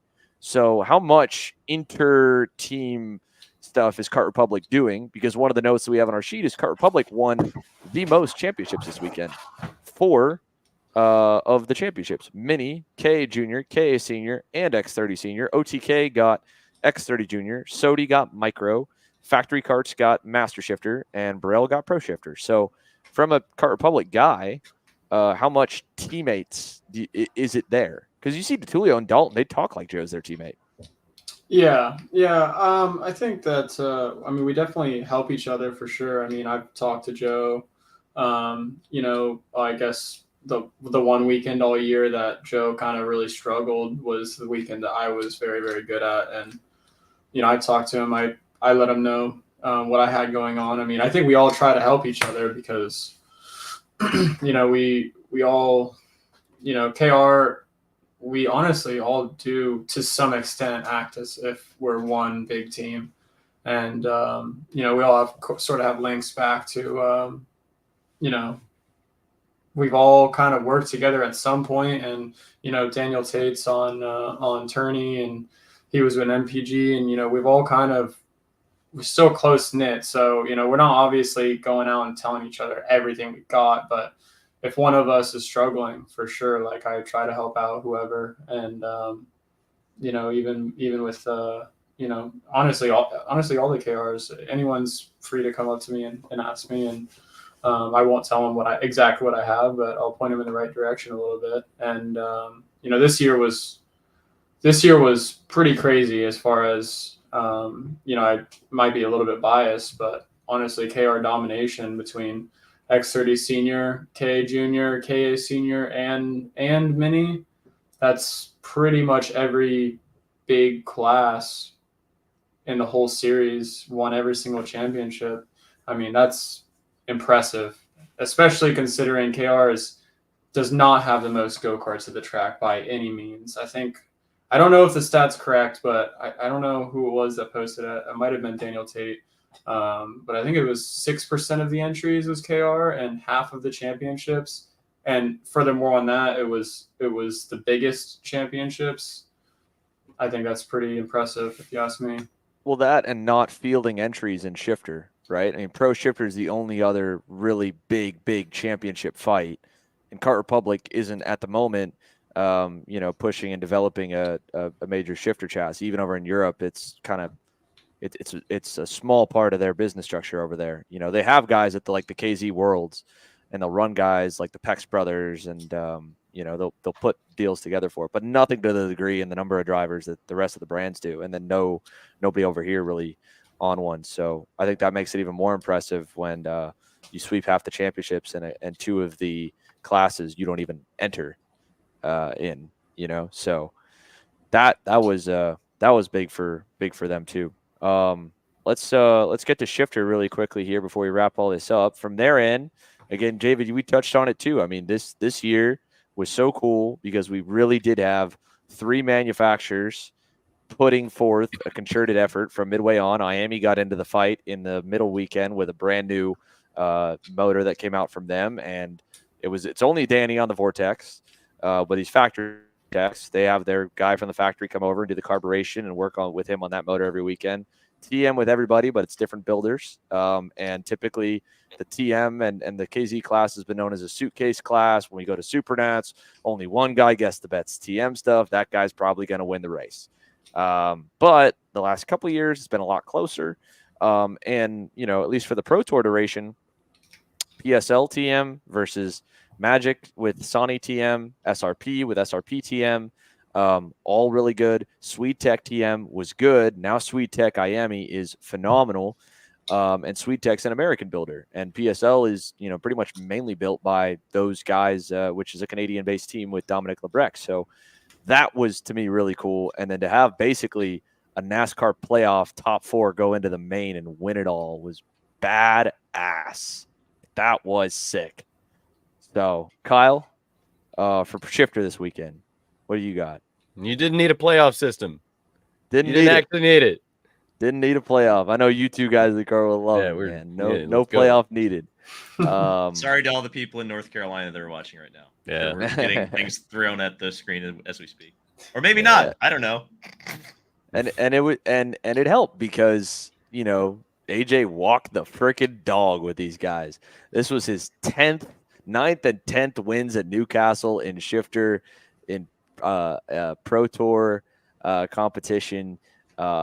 Incredible how good this guy is here. And sounds like I'm hoping that I know they want to get him to the FIA KZ Worlds again. He's been there before. Him and Austin Garrison ran it when he was a CRG guy a couple of years ago. That would be badass if Magic and AJ go out and you know, run good at FIA KZ Worlds. We get an American up front, because Americans never won the KZ World Championship, not once. So, Braden, did you get to catch the Shifter stuff at all? Even the Sunday main at all? I did watch the Sunday main. I did watch it. I watched AJ absolutely check out on every single other person. And then, I guess I had already left at that point, but I watched it on the broadcast. I watched the event at the track on Saturday. But yeah, pretty crazy how the tides turn, especially in that class, right? You got the parity in that class isn't necessarily like, you know, you go to a track and everyone's going to be the same.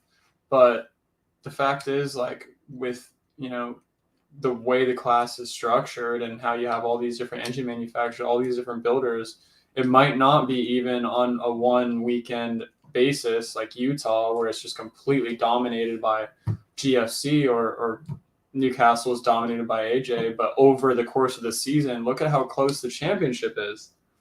It's nuts. I think it's a great thing. Yeah, that's our F1, right? That's where there's R&D, and you're gonna have, you know, more runaway weekends than you will not. So the on-track sprint product isn't always is for the most part may not be there, but the run over the course of the year, if all the investments are in, it's going to balance out, you know. Kyle? It was really cool to me over the course of the season to see the progression of Jacob Gulick. Shout out Jacob Gulick, seeing the double win, and he was the points leader going into Sunday. I thought that was really neat to see that. GFC as a whole was really strong. Billy Musgrave being in the title fight with an American chassis was sick. That was really awesome. But Xander, I mean, what's going on with our boy Danny? So the Vortex stuff, it's Danny and I were talking about it. He's doing better over here than they're doing over there. Vortex is struggling hard in every FIA class, which, David, you don't know this, but every FIA karting event, all the way down to mini, is structured like KZ, where it's a formula with all the manufacturers competing. Vortex in all of them is getting demolished. Miami over there is amazing in all the single speed stuff. Now with their new KZ, they're good in KZ. TM had been the ticket in KZ for the longest time. Eventually, you know, here and there, other manufacturers would get into it, like Modena and Maxter and some of the other ones. But Danny's like, yeah, the one good thing for me is, like, I'm the best Vortex guy in the world right now. Like, I'm doing better over here than those guys are doing over there. But he said it's you know, they haven't been the best anywhere. And the other point that he made is that while he looks so much better at Orlando, they're popping the shifts so quickly because they run such a shorter gear ratio that the power differences in the motor doesn't matter as much, because you're just quickly going to the next rev. So if you're not revving, you know, as good through the second gear, you're already, you know, you keep it in second longer versus the other guy that's better and goes up to third. But when they go to more strung out racetracks like Utah and Newcastle, they actually flex the differences in the power. And he's like, that's why we've been off, you know. And there's also a struggle over here because, now I think it will fix itself because the FI just switched to a new kind of bio-style fuel, like the Aspen fuel. But compared to the traditional race gas, like the VP and Sunoco stuff we've run, that's been a big thing thrown at all the engine builders. It's why we have the Elf oil. It's the best quality oil. It wasn't anything political. It's just they were struggling to keep the engines from grenading with the better fuel, and they're moving to the fuel because SKUSA is a California company. So they're afraid for kart racing's future, and they know what's going on in California. And California don't like petroleum engines. So they're moving to that greener fuel, but it's making it tougher. So already you've got your arm behind your back. You don't have the best deal. And when it's normally the best deal, normally it's not just like your thing's back, bad. It's no different than chassis. Your window to get it perfect is smaller and smaller and smaller on the carburation. And you add the fuel being even tougher to hit the mark. It just makes it really tough. So he's like, at Orlando, I could be under power, but it doesn't really matter. But we go to a track that's more strung out, longer straightaway, different gear ratio. It hurts him more. So that's what he was saying. He's like, we're not there. It's tough to get the carb right, even tougher over here than over there with the fuel, but we've still got it the best out of anyone. And they just, down to the factory, they need to find something and need to continue to invest if they want to have a shot at Vegas. But the good part with Vegas for big man is old Danny, the track with no grip. That higher center of gravity, he can make up for it. So he was wicked fast there. He'll be wicked fast again this year, and it'll probably be a tight enough track as well, outside of the 1 or 2 long straightaways, that he can make up for that lack of power. But he's still got it. That's for sure. He's still Danny, no question.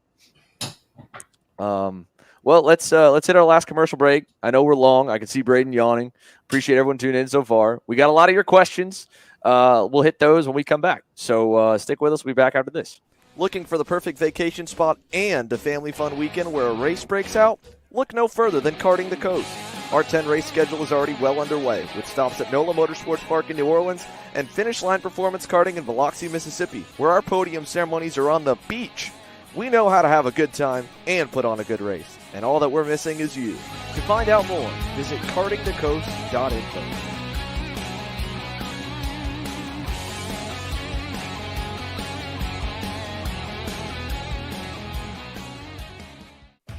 Kart Store USA is a kart parts supplier that racers and retailers can count on when they need reliable advice and service. We focus on servicing all racers with honesty and pride while maintaining customer satisfaction. We carry a full stock of Kart Republic and Tony Kart chassis, as well as IAMI and Vortex Rock engines. We've also got a host of other parts available and in stock, such as products from Rev Performance Materials, Jekko Racing Seats, and more. We have a 100% satisfaction guarantee. And on top of that, if your order exceeds $200, shipping is on us. Check out all we have to offer today by visiting us online at kartstore-usa.com.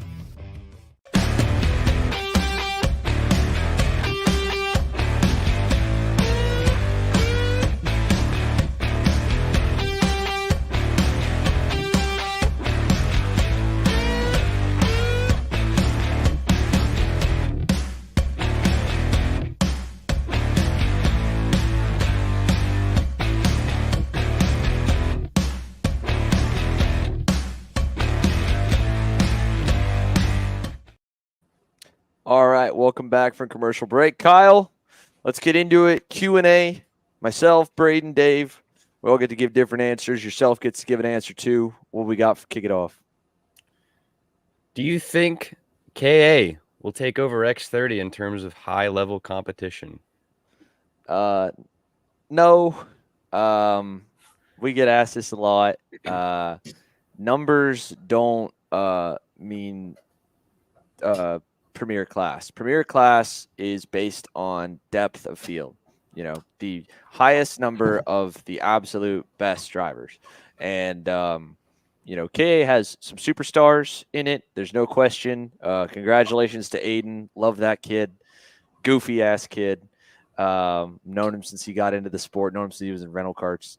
But, even with them, it was like, hey, we're not ready to race Joe Turney yet and beat him. So we're going to go win KA. He's also going to college, so he's only going to run super nats. But, I could see him over the summer if he runs a few races next year on summer break that he might do some X30 stuff. But, Harley Keeble made everyone in that class, he killed it. And, and credit to Harley, you could have a good KA motor and a so-so X30 motor and look, like a superstar. But also I think he would tell you the same thing, that it's the depth of field. So I don't see it taken over, nor should it. It should be a stepping stone. Like we talked about it. You shouldn't have to spend as much money in theory or in actuality to go win a KA race. They should at X30 or a shifter race. And right now that number is way too close. And that's not a good thing. We need to make that class more economical, more budget oriented. And that comes down to making it a little bit less sexy than X30 and shifter. Because whatever's the sexiest is going to attract the biggest budget. And people are going to spend more money because it's harder to win. And it's going to stay harder to win because people are going to spend more money to get good to win it. So, Braden, I don't know if you want to add to that, or Dave. Dave, maybe. Yeah. Well, I only want to add the only race that I've ever done that I think that KA was stronger than X30 was Miami Grands. Which I think it was only because everyone that was in X30 did KA. Yeah. That's okay, though, because the Miami Grands is our all-star race. So for the all-star race, screw the stepping stone, ladder system, whatever. It doesn't matter what engine. We could race lawnmowers. If we're going to do an all-star race and we want to throw up money for it, I'm cool with that.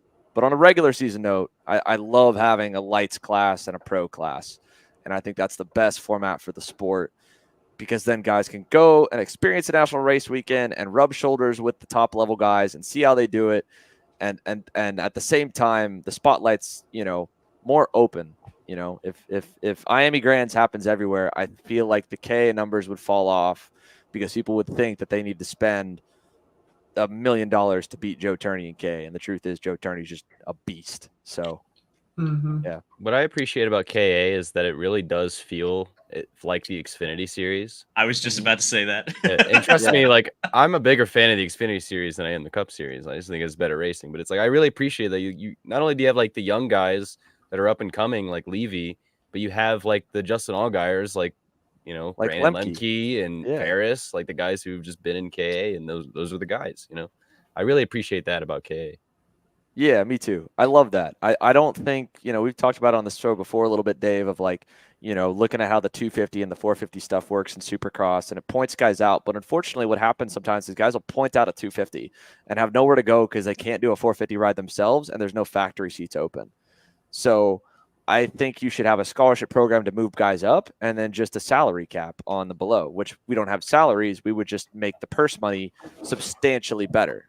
And I've always said that I think the best way to do that is the guy that walks away and finishes 10th in the X30 championship should have a net income or net loss, being it's racing, the same as the KA champion.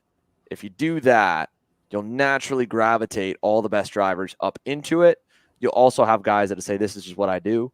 And they'll be, and it's nothing wrong with staying it, but it'll have that good ladder feel. I think what's cool about X30 versus KA is that you've got kind of different flavors of ice cream, kind of like Kyle said with the Cup Series and Xfinity Series. You have one truly professional class where, you've got 24 of the best karters in the world.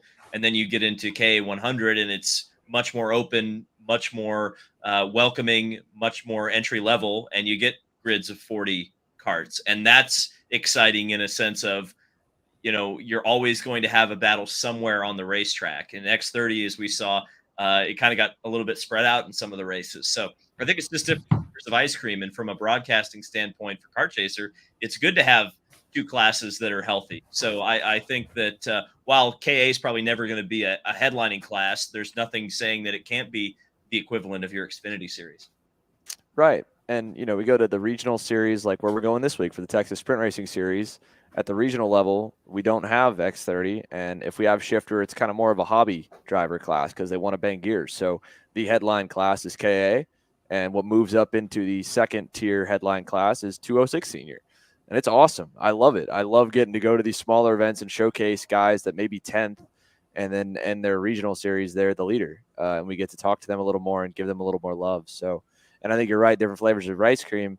people asked that question because they saw that we were down to 24. This was the first X30 weekend under 30 in years. But it was outside of missing Braden, Garrison, and Oliver Hodgson, it was just as hard to win. It was just as many top guys. We just didn't have as many field fillers. I don't think that's a bad thing. That if it morphs more into this direction of a pro class, I don't think that's a problem. I think it's fine. What we got next up? What tracks fill in the blanks for the 2024 Stars schedule? There was a lot of chat on what tracks they would consider in a recent post that was made. Great series. It's developing amazingly. Yeah, they just recently put out a post asking for feedback on what tracks they should consider for next year. I saw a lot of comments that said not New Jersey. Yeah. Millville being Millville. Millville being Millville. They went there last year, Dave, and we were off track, not racing during the day more than we were on because of their lightning delay procedures enforced by the state of New Jersey and the county, and it was dry as a whistle. So that sucked.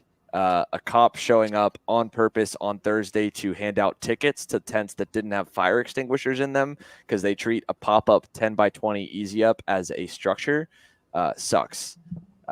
So that state's government is probably one of the worst state governments in the country. And unfortunately, the track bites it. And the track is amazing. It's a little out of the way. Probably ain't going to be coming back to Stars anytime soon. Armchair quarterback, I think you're going to see Trackhouse. Well, you already have the schedule. There is Trackhouse Motorplex, I believe, confirmed. Newcastle, I believe, is confirmed. There's 2 open slots. Those 2 are going to be on the schedule for every series pretty much till the day we die, or until a lot of other tracks get just as strong as them on hosting events and having a big local following. I don't know. Braden, where would you like to see them go with the 2 open dates? Is Pitt already in there? Not yet. I think you have to go back to Pitt. I think it's one of the best tracks in the world, honestly. And then Gives you one more. On top of that, I mean, well, what are my restrictions? I mean, geographically. I mean, you could say something, but be realistic, right? We're trying to give them real. People want to know where they're really going to go. I mean, you could say your dream schedule, then realistic.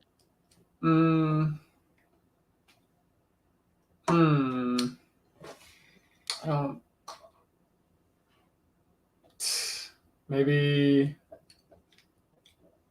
I don't know. I don't think there's anything that really like sticks out at me as like amazing within like the Midwest. I mean, yeah, I don't.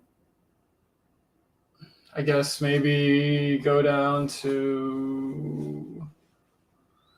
No, I don't know. I don't have an answer. Come back to me. Are we allowed to say Atlanta Motorsports Park? Because that track was awesome. You can. A few people have.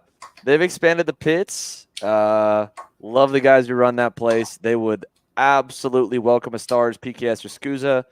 I haven't been there, Dave. When we went there and got to check it out, they hadn't expanded the paddock yet. They paved a retention pond behind the final turn and moved the pond, and they've doubled the amount of space. I don't know with how big Stars is getting. Mainly all the series, the problem they have is it's one thing to park a bunch of 10-foot trailers. It's a lot harder to fit a bunch of big rigs in. What do you got, Braden? You got your second one? Well, in honor of Nashville coming up, which I will be at, I would just like to say that if Stars could make a temporary event in Nashville, that would be amazing. Yeah. That would be sick.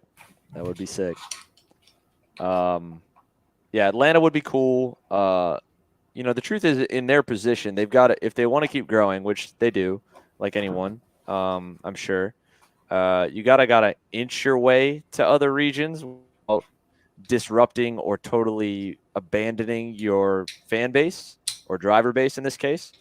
So, Pitt, I think, is great. It touches the Northeast just enough. Those guys commit to your schedule. But it's not too far out for the East Coast and Midwest and Southeast guys. So I think Pitt's got to get a spot. Texas or NOLA's a reach. Those to me are the most realistic expansions if you want to expand. NOLA could be cool. Amarillo is, I mean, if you gave a date to Amarillo, they're no different than the Rimrock Raceway owners that are going this week. Kyle Yuchinski, I mean, he has put God knows how much money into that place in the last 6 months, and it was cool. And it's going to be even better in a year with all this infrastructure coming in, and the town was actually pretty cool to go out in. Houston and Amarillo are two amazing tracks. Yeah, but for Stars, just seems really far. It's a reach, man. So that's a gamble. Atlanta's the least of a gamble. It was funny driving back home down to Dallas from Indiana, and we stopped for gas at a Love's, and it just happened to be the Love's that was across the street from Gateway. And man, like, and unfortunately, I don't think there's a lot more expanding that could be done. And I haven't been inside the track to see the pits at Gateway Kartplex. Kyle, I know that you can fit an IndyCar paddock in the garages. So I mean. Yeah, that's what I was about to say. You got the space at Gateway. Yeah, so I think you got the space. It's a semi-temporary or semi-permanent track, kind of like Homestead. Like it doesn't have grass, so it just has curbs and barriers, and the track is a little tight for anything faster than a 206 and the KA. So you'd have to. I don't know if you could pull it off, but that's what's missing to expand. Right, they need to inch further away. And you go from Indiana, and the next place you can realistically go to is like the panhandle of Texas and Amarillo, or North Texas and Dallas, or New Orleans. Like there's nothing connecting the center of the country. If we had more than just 206 at Margay Ignites at Gateway, and it was regularly hosting nationals in St. Louis, then all of a sudden you could do St. Louis for a year, and then the next year you could do Texas, and you'd pick up enough guys from St. Louis to lose the small budget guys that are going to stay in the Midwest or stay in the Northeast or stay in the Southeast. So that to me would be cool. I know the facility, the track itself, the facility's fine. Track itself, it's not there yet, but that would be cool to have a date there or to go further north. And go to Road America, because that place. I was going to say Road America, man. Let's get a repay for Shawano and go back there with the Colt. You park on the grass, your car might not be there when you come back. Xander, you got to be careful with what you're saying online, buddy. There's a Colt that runs the town. It is. It's a known thing. Whatever. Oklahoma would be cool too. That's just. It's a Braden's being the PR guy. You screwed up. Whatever, man. Whatever. You're right. Okay. Sorry, Sean. I'd love to. The track owner at Shawano, he's awesome though. The track is cool. That place is amazing. But you're right. It does need a repave. All the drifting they do on it and the harsh winters, unfortunately, made that so abrasive. They had to do new tires every day years ago for Yamahas. So it's a downside there. Road America would be sick. Road America would be cool. So I would say if you can't do, why not? Road America has the same terrible surface. Doesn't matter. It doesn't tear up the tires as bad. We can race there. I don't like that place. Whatever. Yeah. Yeah. New York Race Complex, same problem. It's just, we can't inch our way further up enough. That's why nothing, unfortunately, can go there. It's an hour from Canada in upstate New York. All right, what we got next, Kyle? Let's move along before I get us thrown off the air or killed. You. I want to say very specifically, you killed. We were not a part of this. You're the one. Staying on the Stars subject, OKNJ at Stars. Will SKUSA or USPKS follow in 2024? No. No. It won't. Yeah, the OKN, if X30 was legitimately dying, which it's not, if the parity was bad again this year, which it's not, it would have had a small chance as a new motor formula and package to go over. I still want to have a little more of a bigger deep about it, but you won't. But I think it kind of puts Stars in an interesting place now because Stars is going to be the alternate series. If you don't like the flavor of spec racing and single speed stuff, you now got a multi-manufacturer open in junior and senior. And there's enough demand as shown this year in OKN. It still is staying above 15, pushing 20 for a brand new class. That's incredible. People forget what it's like for a class to start over, because we've had the same structure for over 10 years. But KA Junior USPKS first season was 14. KA Senior, to start the year before at USPKS, they had to give away the engines. They gave away 20 if you paid your entry fee for the year. And so we only had 7 extra guys to make 27 at the first race that bought motors and showed up. So it's going to grow, and I think it's going to be good, and especially a lot of parents in junior and mini that run the national stuff. They're not getting as much support, so you've got a bigger disposable income budget to support an engine like that. So I think it'll be healthy. But again, you'd need to see the X30 stuff literally go to zero, and it's just not. And I think it's still a good enough product to stay around. So, but it's cool they're adding it. Very cool that now there's a 2-step lights in the form of KA and Pro in the form of OKN and OKNJ at junior and senior for stars next year. It does put stars in an interesting place, but I mean the racing has been great. I think that's one of the great things right now about OKN. Like the parity has been phenomenal. The racing has been great. I mean, we're going to the final race. If you would have told me at the beginning of the season that Stanfield wouldn't have won yet, I would have told you you're crazy. I mean, it's still in a good place, even though the other series won't be following the OKN route.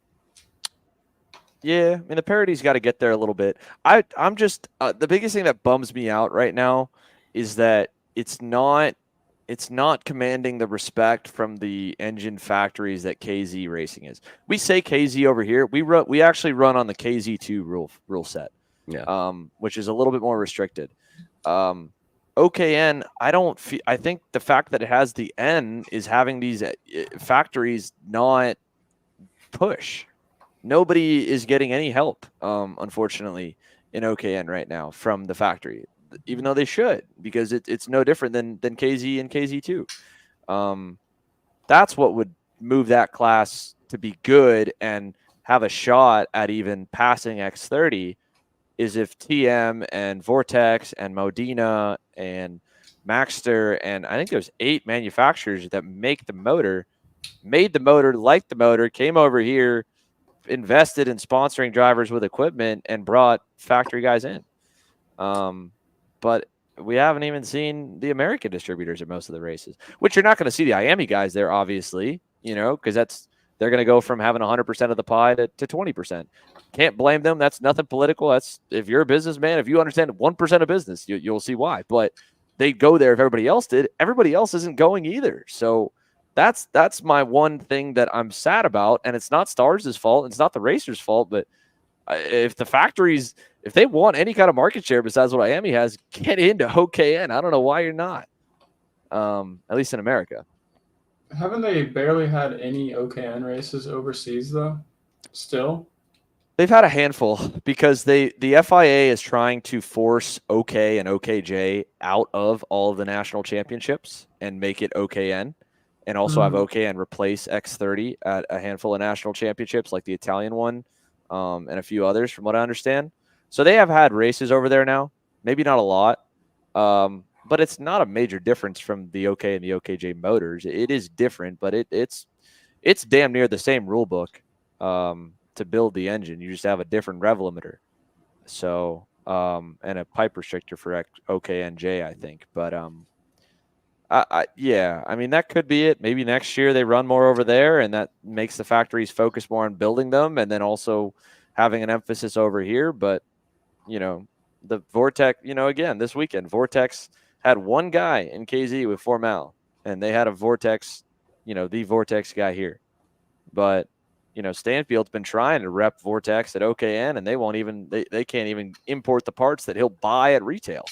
And so he's, the first 2 weekends he had to switch over to TM, which is why he's kind of struggled a little bit. Is they were trying to be the Vortex guy, and they want to be the Vortex guy, and Vortex can't even throw him like a carburetor. Like, come on. So that's what bums me out a little bit about OKN, that I hope changes, because that's what that class needs. All right, we got 2 more questions. I'm saving the one that, Xander, you brought up before the show for the last one. So 2 more here. 2 long ones.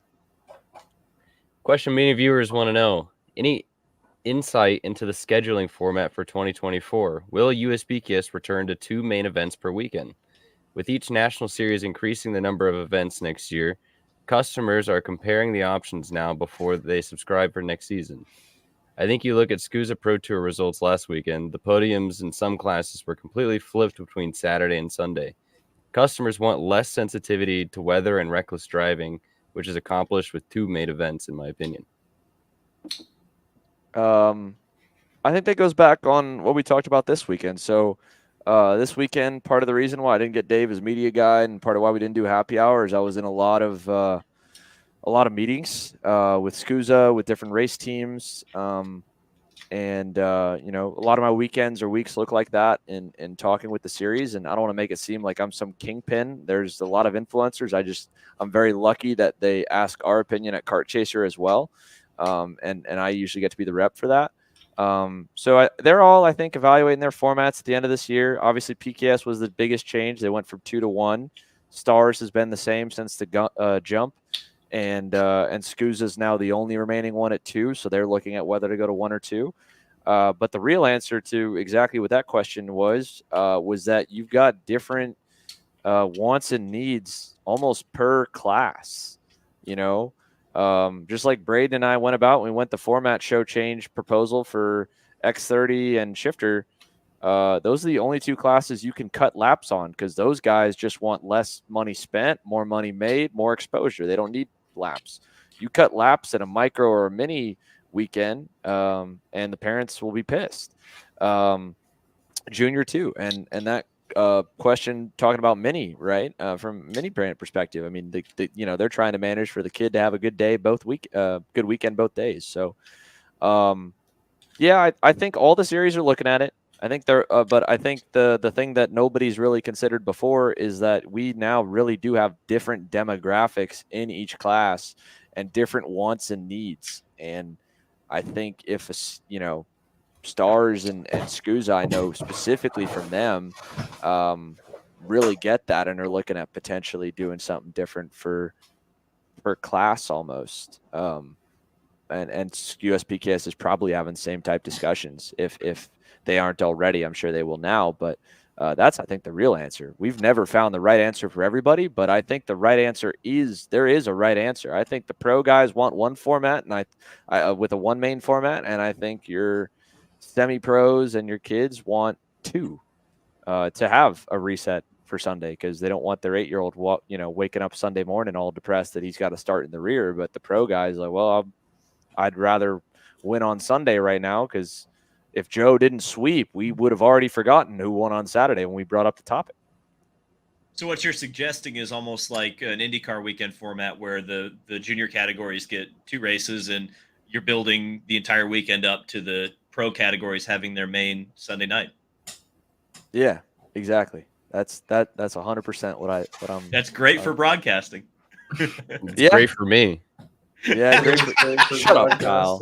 Xander, you already know my biased opinion on this. Yeah, Kyle just doesn't. Kyle hates SKUSA weekends because Kyle has to make 4 race remakes. Yeah, and then we go to US PKS right now or Stars. He makes 2. Yeah, I had to edit. If you ever notice, if you watch the race remixes, if you ever wonder why SKUSA has 2, it's because there's 2 races for both classes. So I had to make two videos on a normal weekend. I had to make 1. So it really helps me out when there's only 1 race on a weekend for each class. Freaking Kyle. My weeks suck after SKUSA. I'm still editing. And to be fair, when SKUSA used to do like the NBC broadcast, they only did 1 day. Just saying. No, don't give him any ideas, Braden. No, they both matter. They both matter. But yeah, I mean, I think you legit have really do, you really do have different needs for each classes. I think, again, purse money doesn't need to exist per race for junior categories, but it'd be great to have scholarship funds in the championship. I think purse money is good to have in pro categories because you would imagine those guys would have enough respect with each other and they race each other enough and are mentally developed enough to not throw the race away for an extra $500 or $1,000.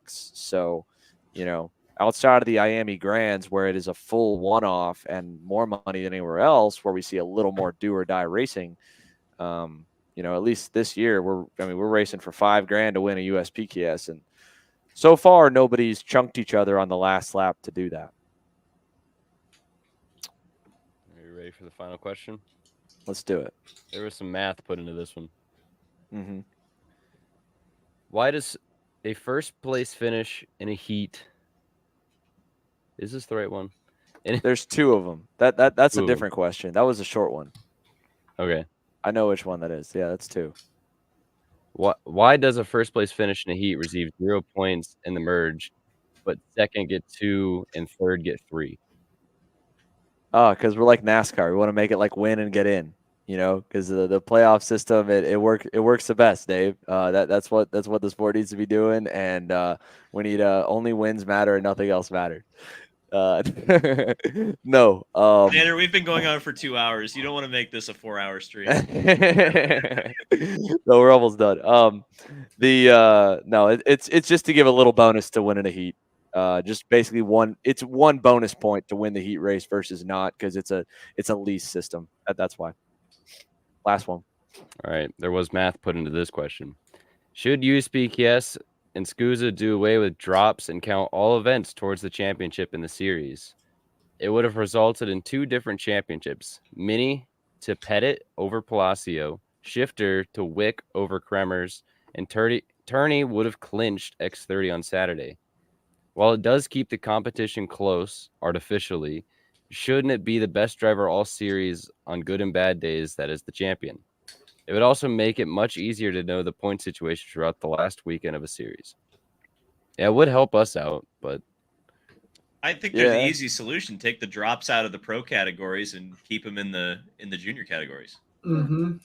That's it. I think I think we've already hit it. I think we've actually somewhat answered it and made that question a short answer by talking earlier. Pros don't need drops. Best champion in the pro class should be the best guy every session. Everything should count.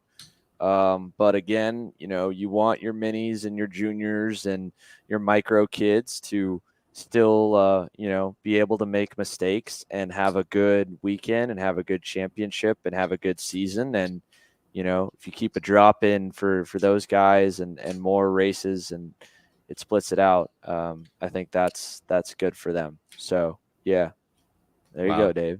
Would you keep the drops in K100?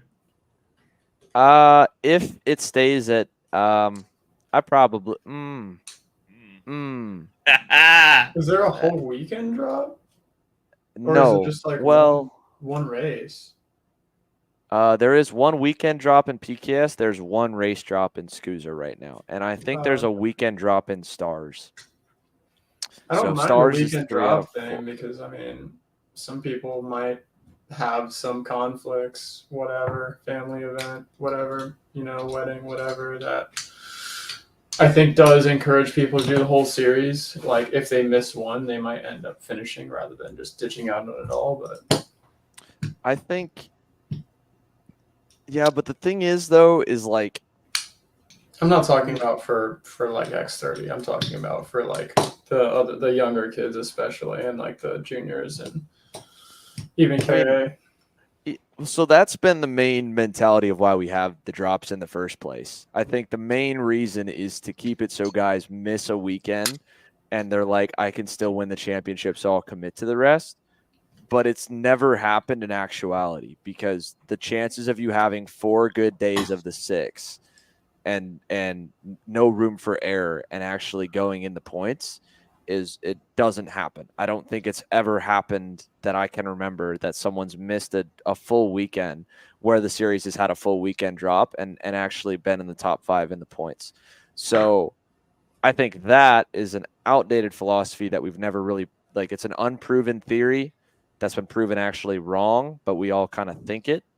But I think the secondary point of wanting to keep kids in the title fight a little more, even if it's artificial, is good. So, but I don't know. I don't feel like a lot of guys. I feel like talking to a lot of parents and drivers. They're like, if we're missing a weekend, like we're missing a weekend. We're not running the next race based on the championship. We're running the next race because we want to run the next race. So I don't think that matters. But Dave's question about KA Senior is really good because KA is somewhere in the middle, right? It's somewhere between getting ready for pro, kind of already pro, used to be pro, but also a bunch of kids and a bunch of guys that like want to wake up Sunday, feel like they have another shot like Clay. So, I don't know. I don't know. It depends. It depends really. I mean, I think if everybody else, if the pro classes are doing one thing, then KA can be king of the castle, top of the pyramid of the support ladder. So then it should probably be the same. You know, if you do something for X30 and shifter with the format on the weekend, and then you keep everybody else the same, I'd keep KA Senior the same, because then KA could be the top of that, style. So that's my answer there. But it is somewhere in the middle. It's a really good question.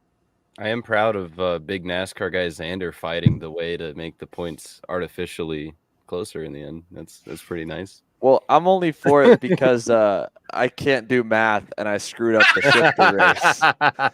So that's why I tried and I suck and I went and personally apologized to Billy Musgrave on Sunday after the races, and I said, I'm sorry because I heard that the Musgrave crew started cheering when they heard us announce it, and then we corrected ourselves, and then they were sad because they realized they went from first to fourth by one position change on track, which is just insane. If you want to know the other kind of funny story, kind of not funny, I don't know if anyone told you, but so when Kremers came around, Tom told him too. Yes. So Trevor, we have video now of Marin just like mad. Like he buys her up like looking at Trevor, and he was just like, so the remix is gonna be fun. Yeah. Marion did the math, and he's like, as long as there was one cart between me and Billy, I'm good. He did all the scenarios, and he did it right. I was good. and granted, I had the math all right. To be honest, I just didn't look at my own TV and realize that Talon got past Billy for fifth with 3 to go, which luckily a viewer actually caught and said they didn't pass on the last lap, and he passed with 3 to go. I thought you guys saw it. You're announcing the race.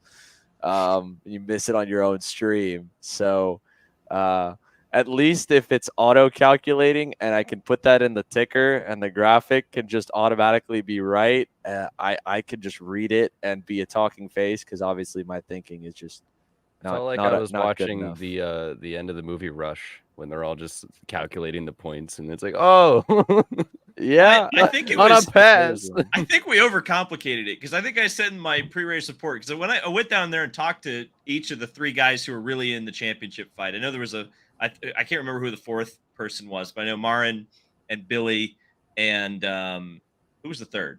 Who's the third that was like within Gulick was really in it. Gulick led it going in by 2. Yeah. So I talked to the 3 of them, and none of them were like doing any kind of math or thinking about points. They were just, the 3 of them came to the same conclusion, which was it's got to be the first guy across the line who's going to get it. It doesn't really matter where what order we finish. It's going to be whoever beats the other 2 guys. And that's ultimately what ended up happening. So I think that was a simple. You didn't necessarily need math. It was Marin, and that was why there was drama at the end of the race when he started getting passed by other drivers. It's like, well, how close is it going to be with Billy? But yeah, Marin was the first one across the line. He won the championship. It was a NASCAR playoff moment with actual points. It was a lot of fun. Yeah. See, Marion said, I didn't want to tell you. Marion says, I didn't want to tell you. I did know the math, David. God bless America. Why don't you just come on, man? You got to be honest. They hold back. The IndyCar guys realize they can't lie to me anymore, so you just gotta have to remember that next time. But because he only had 9 markers on Billy, and it's 10 markers per spot inside the top 7, and then it gets less. So if Billy would have gone right behind Marion, then yeah, he says he would have told you. Woulda, coulda, shoulda.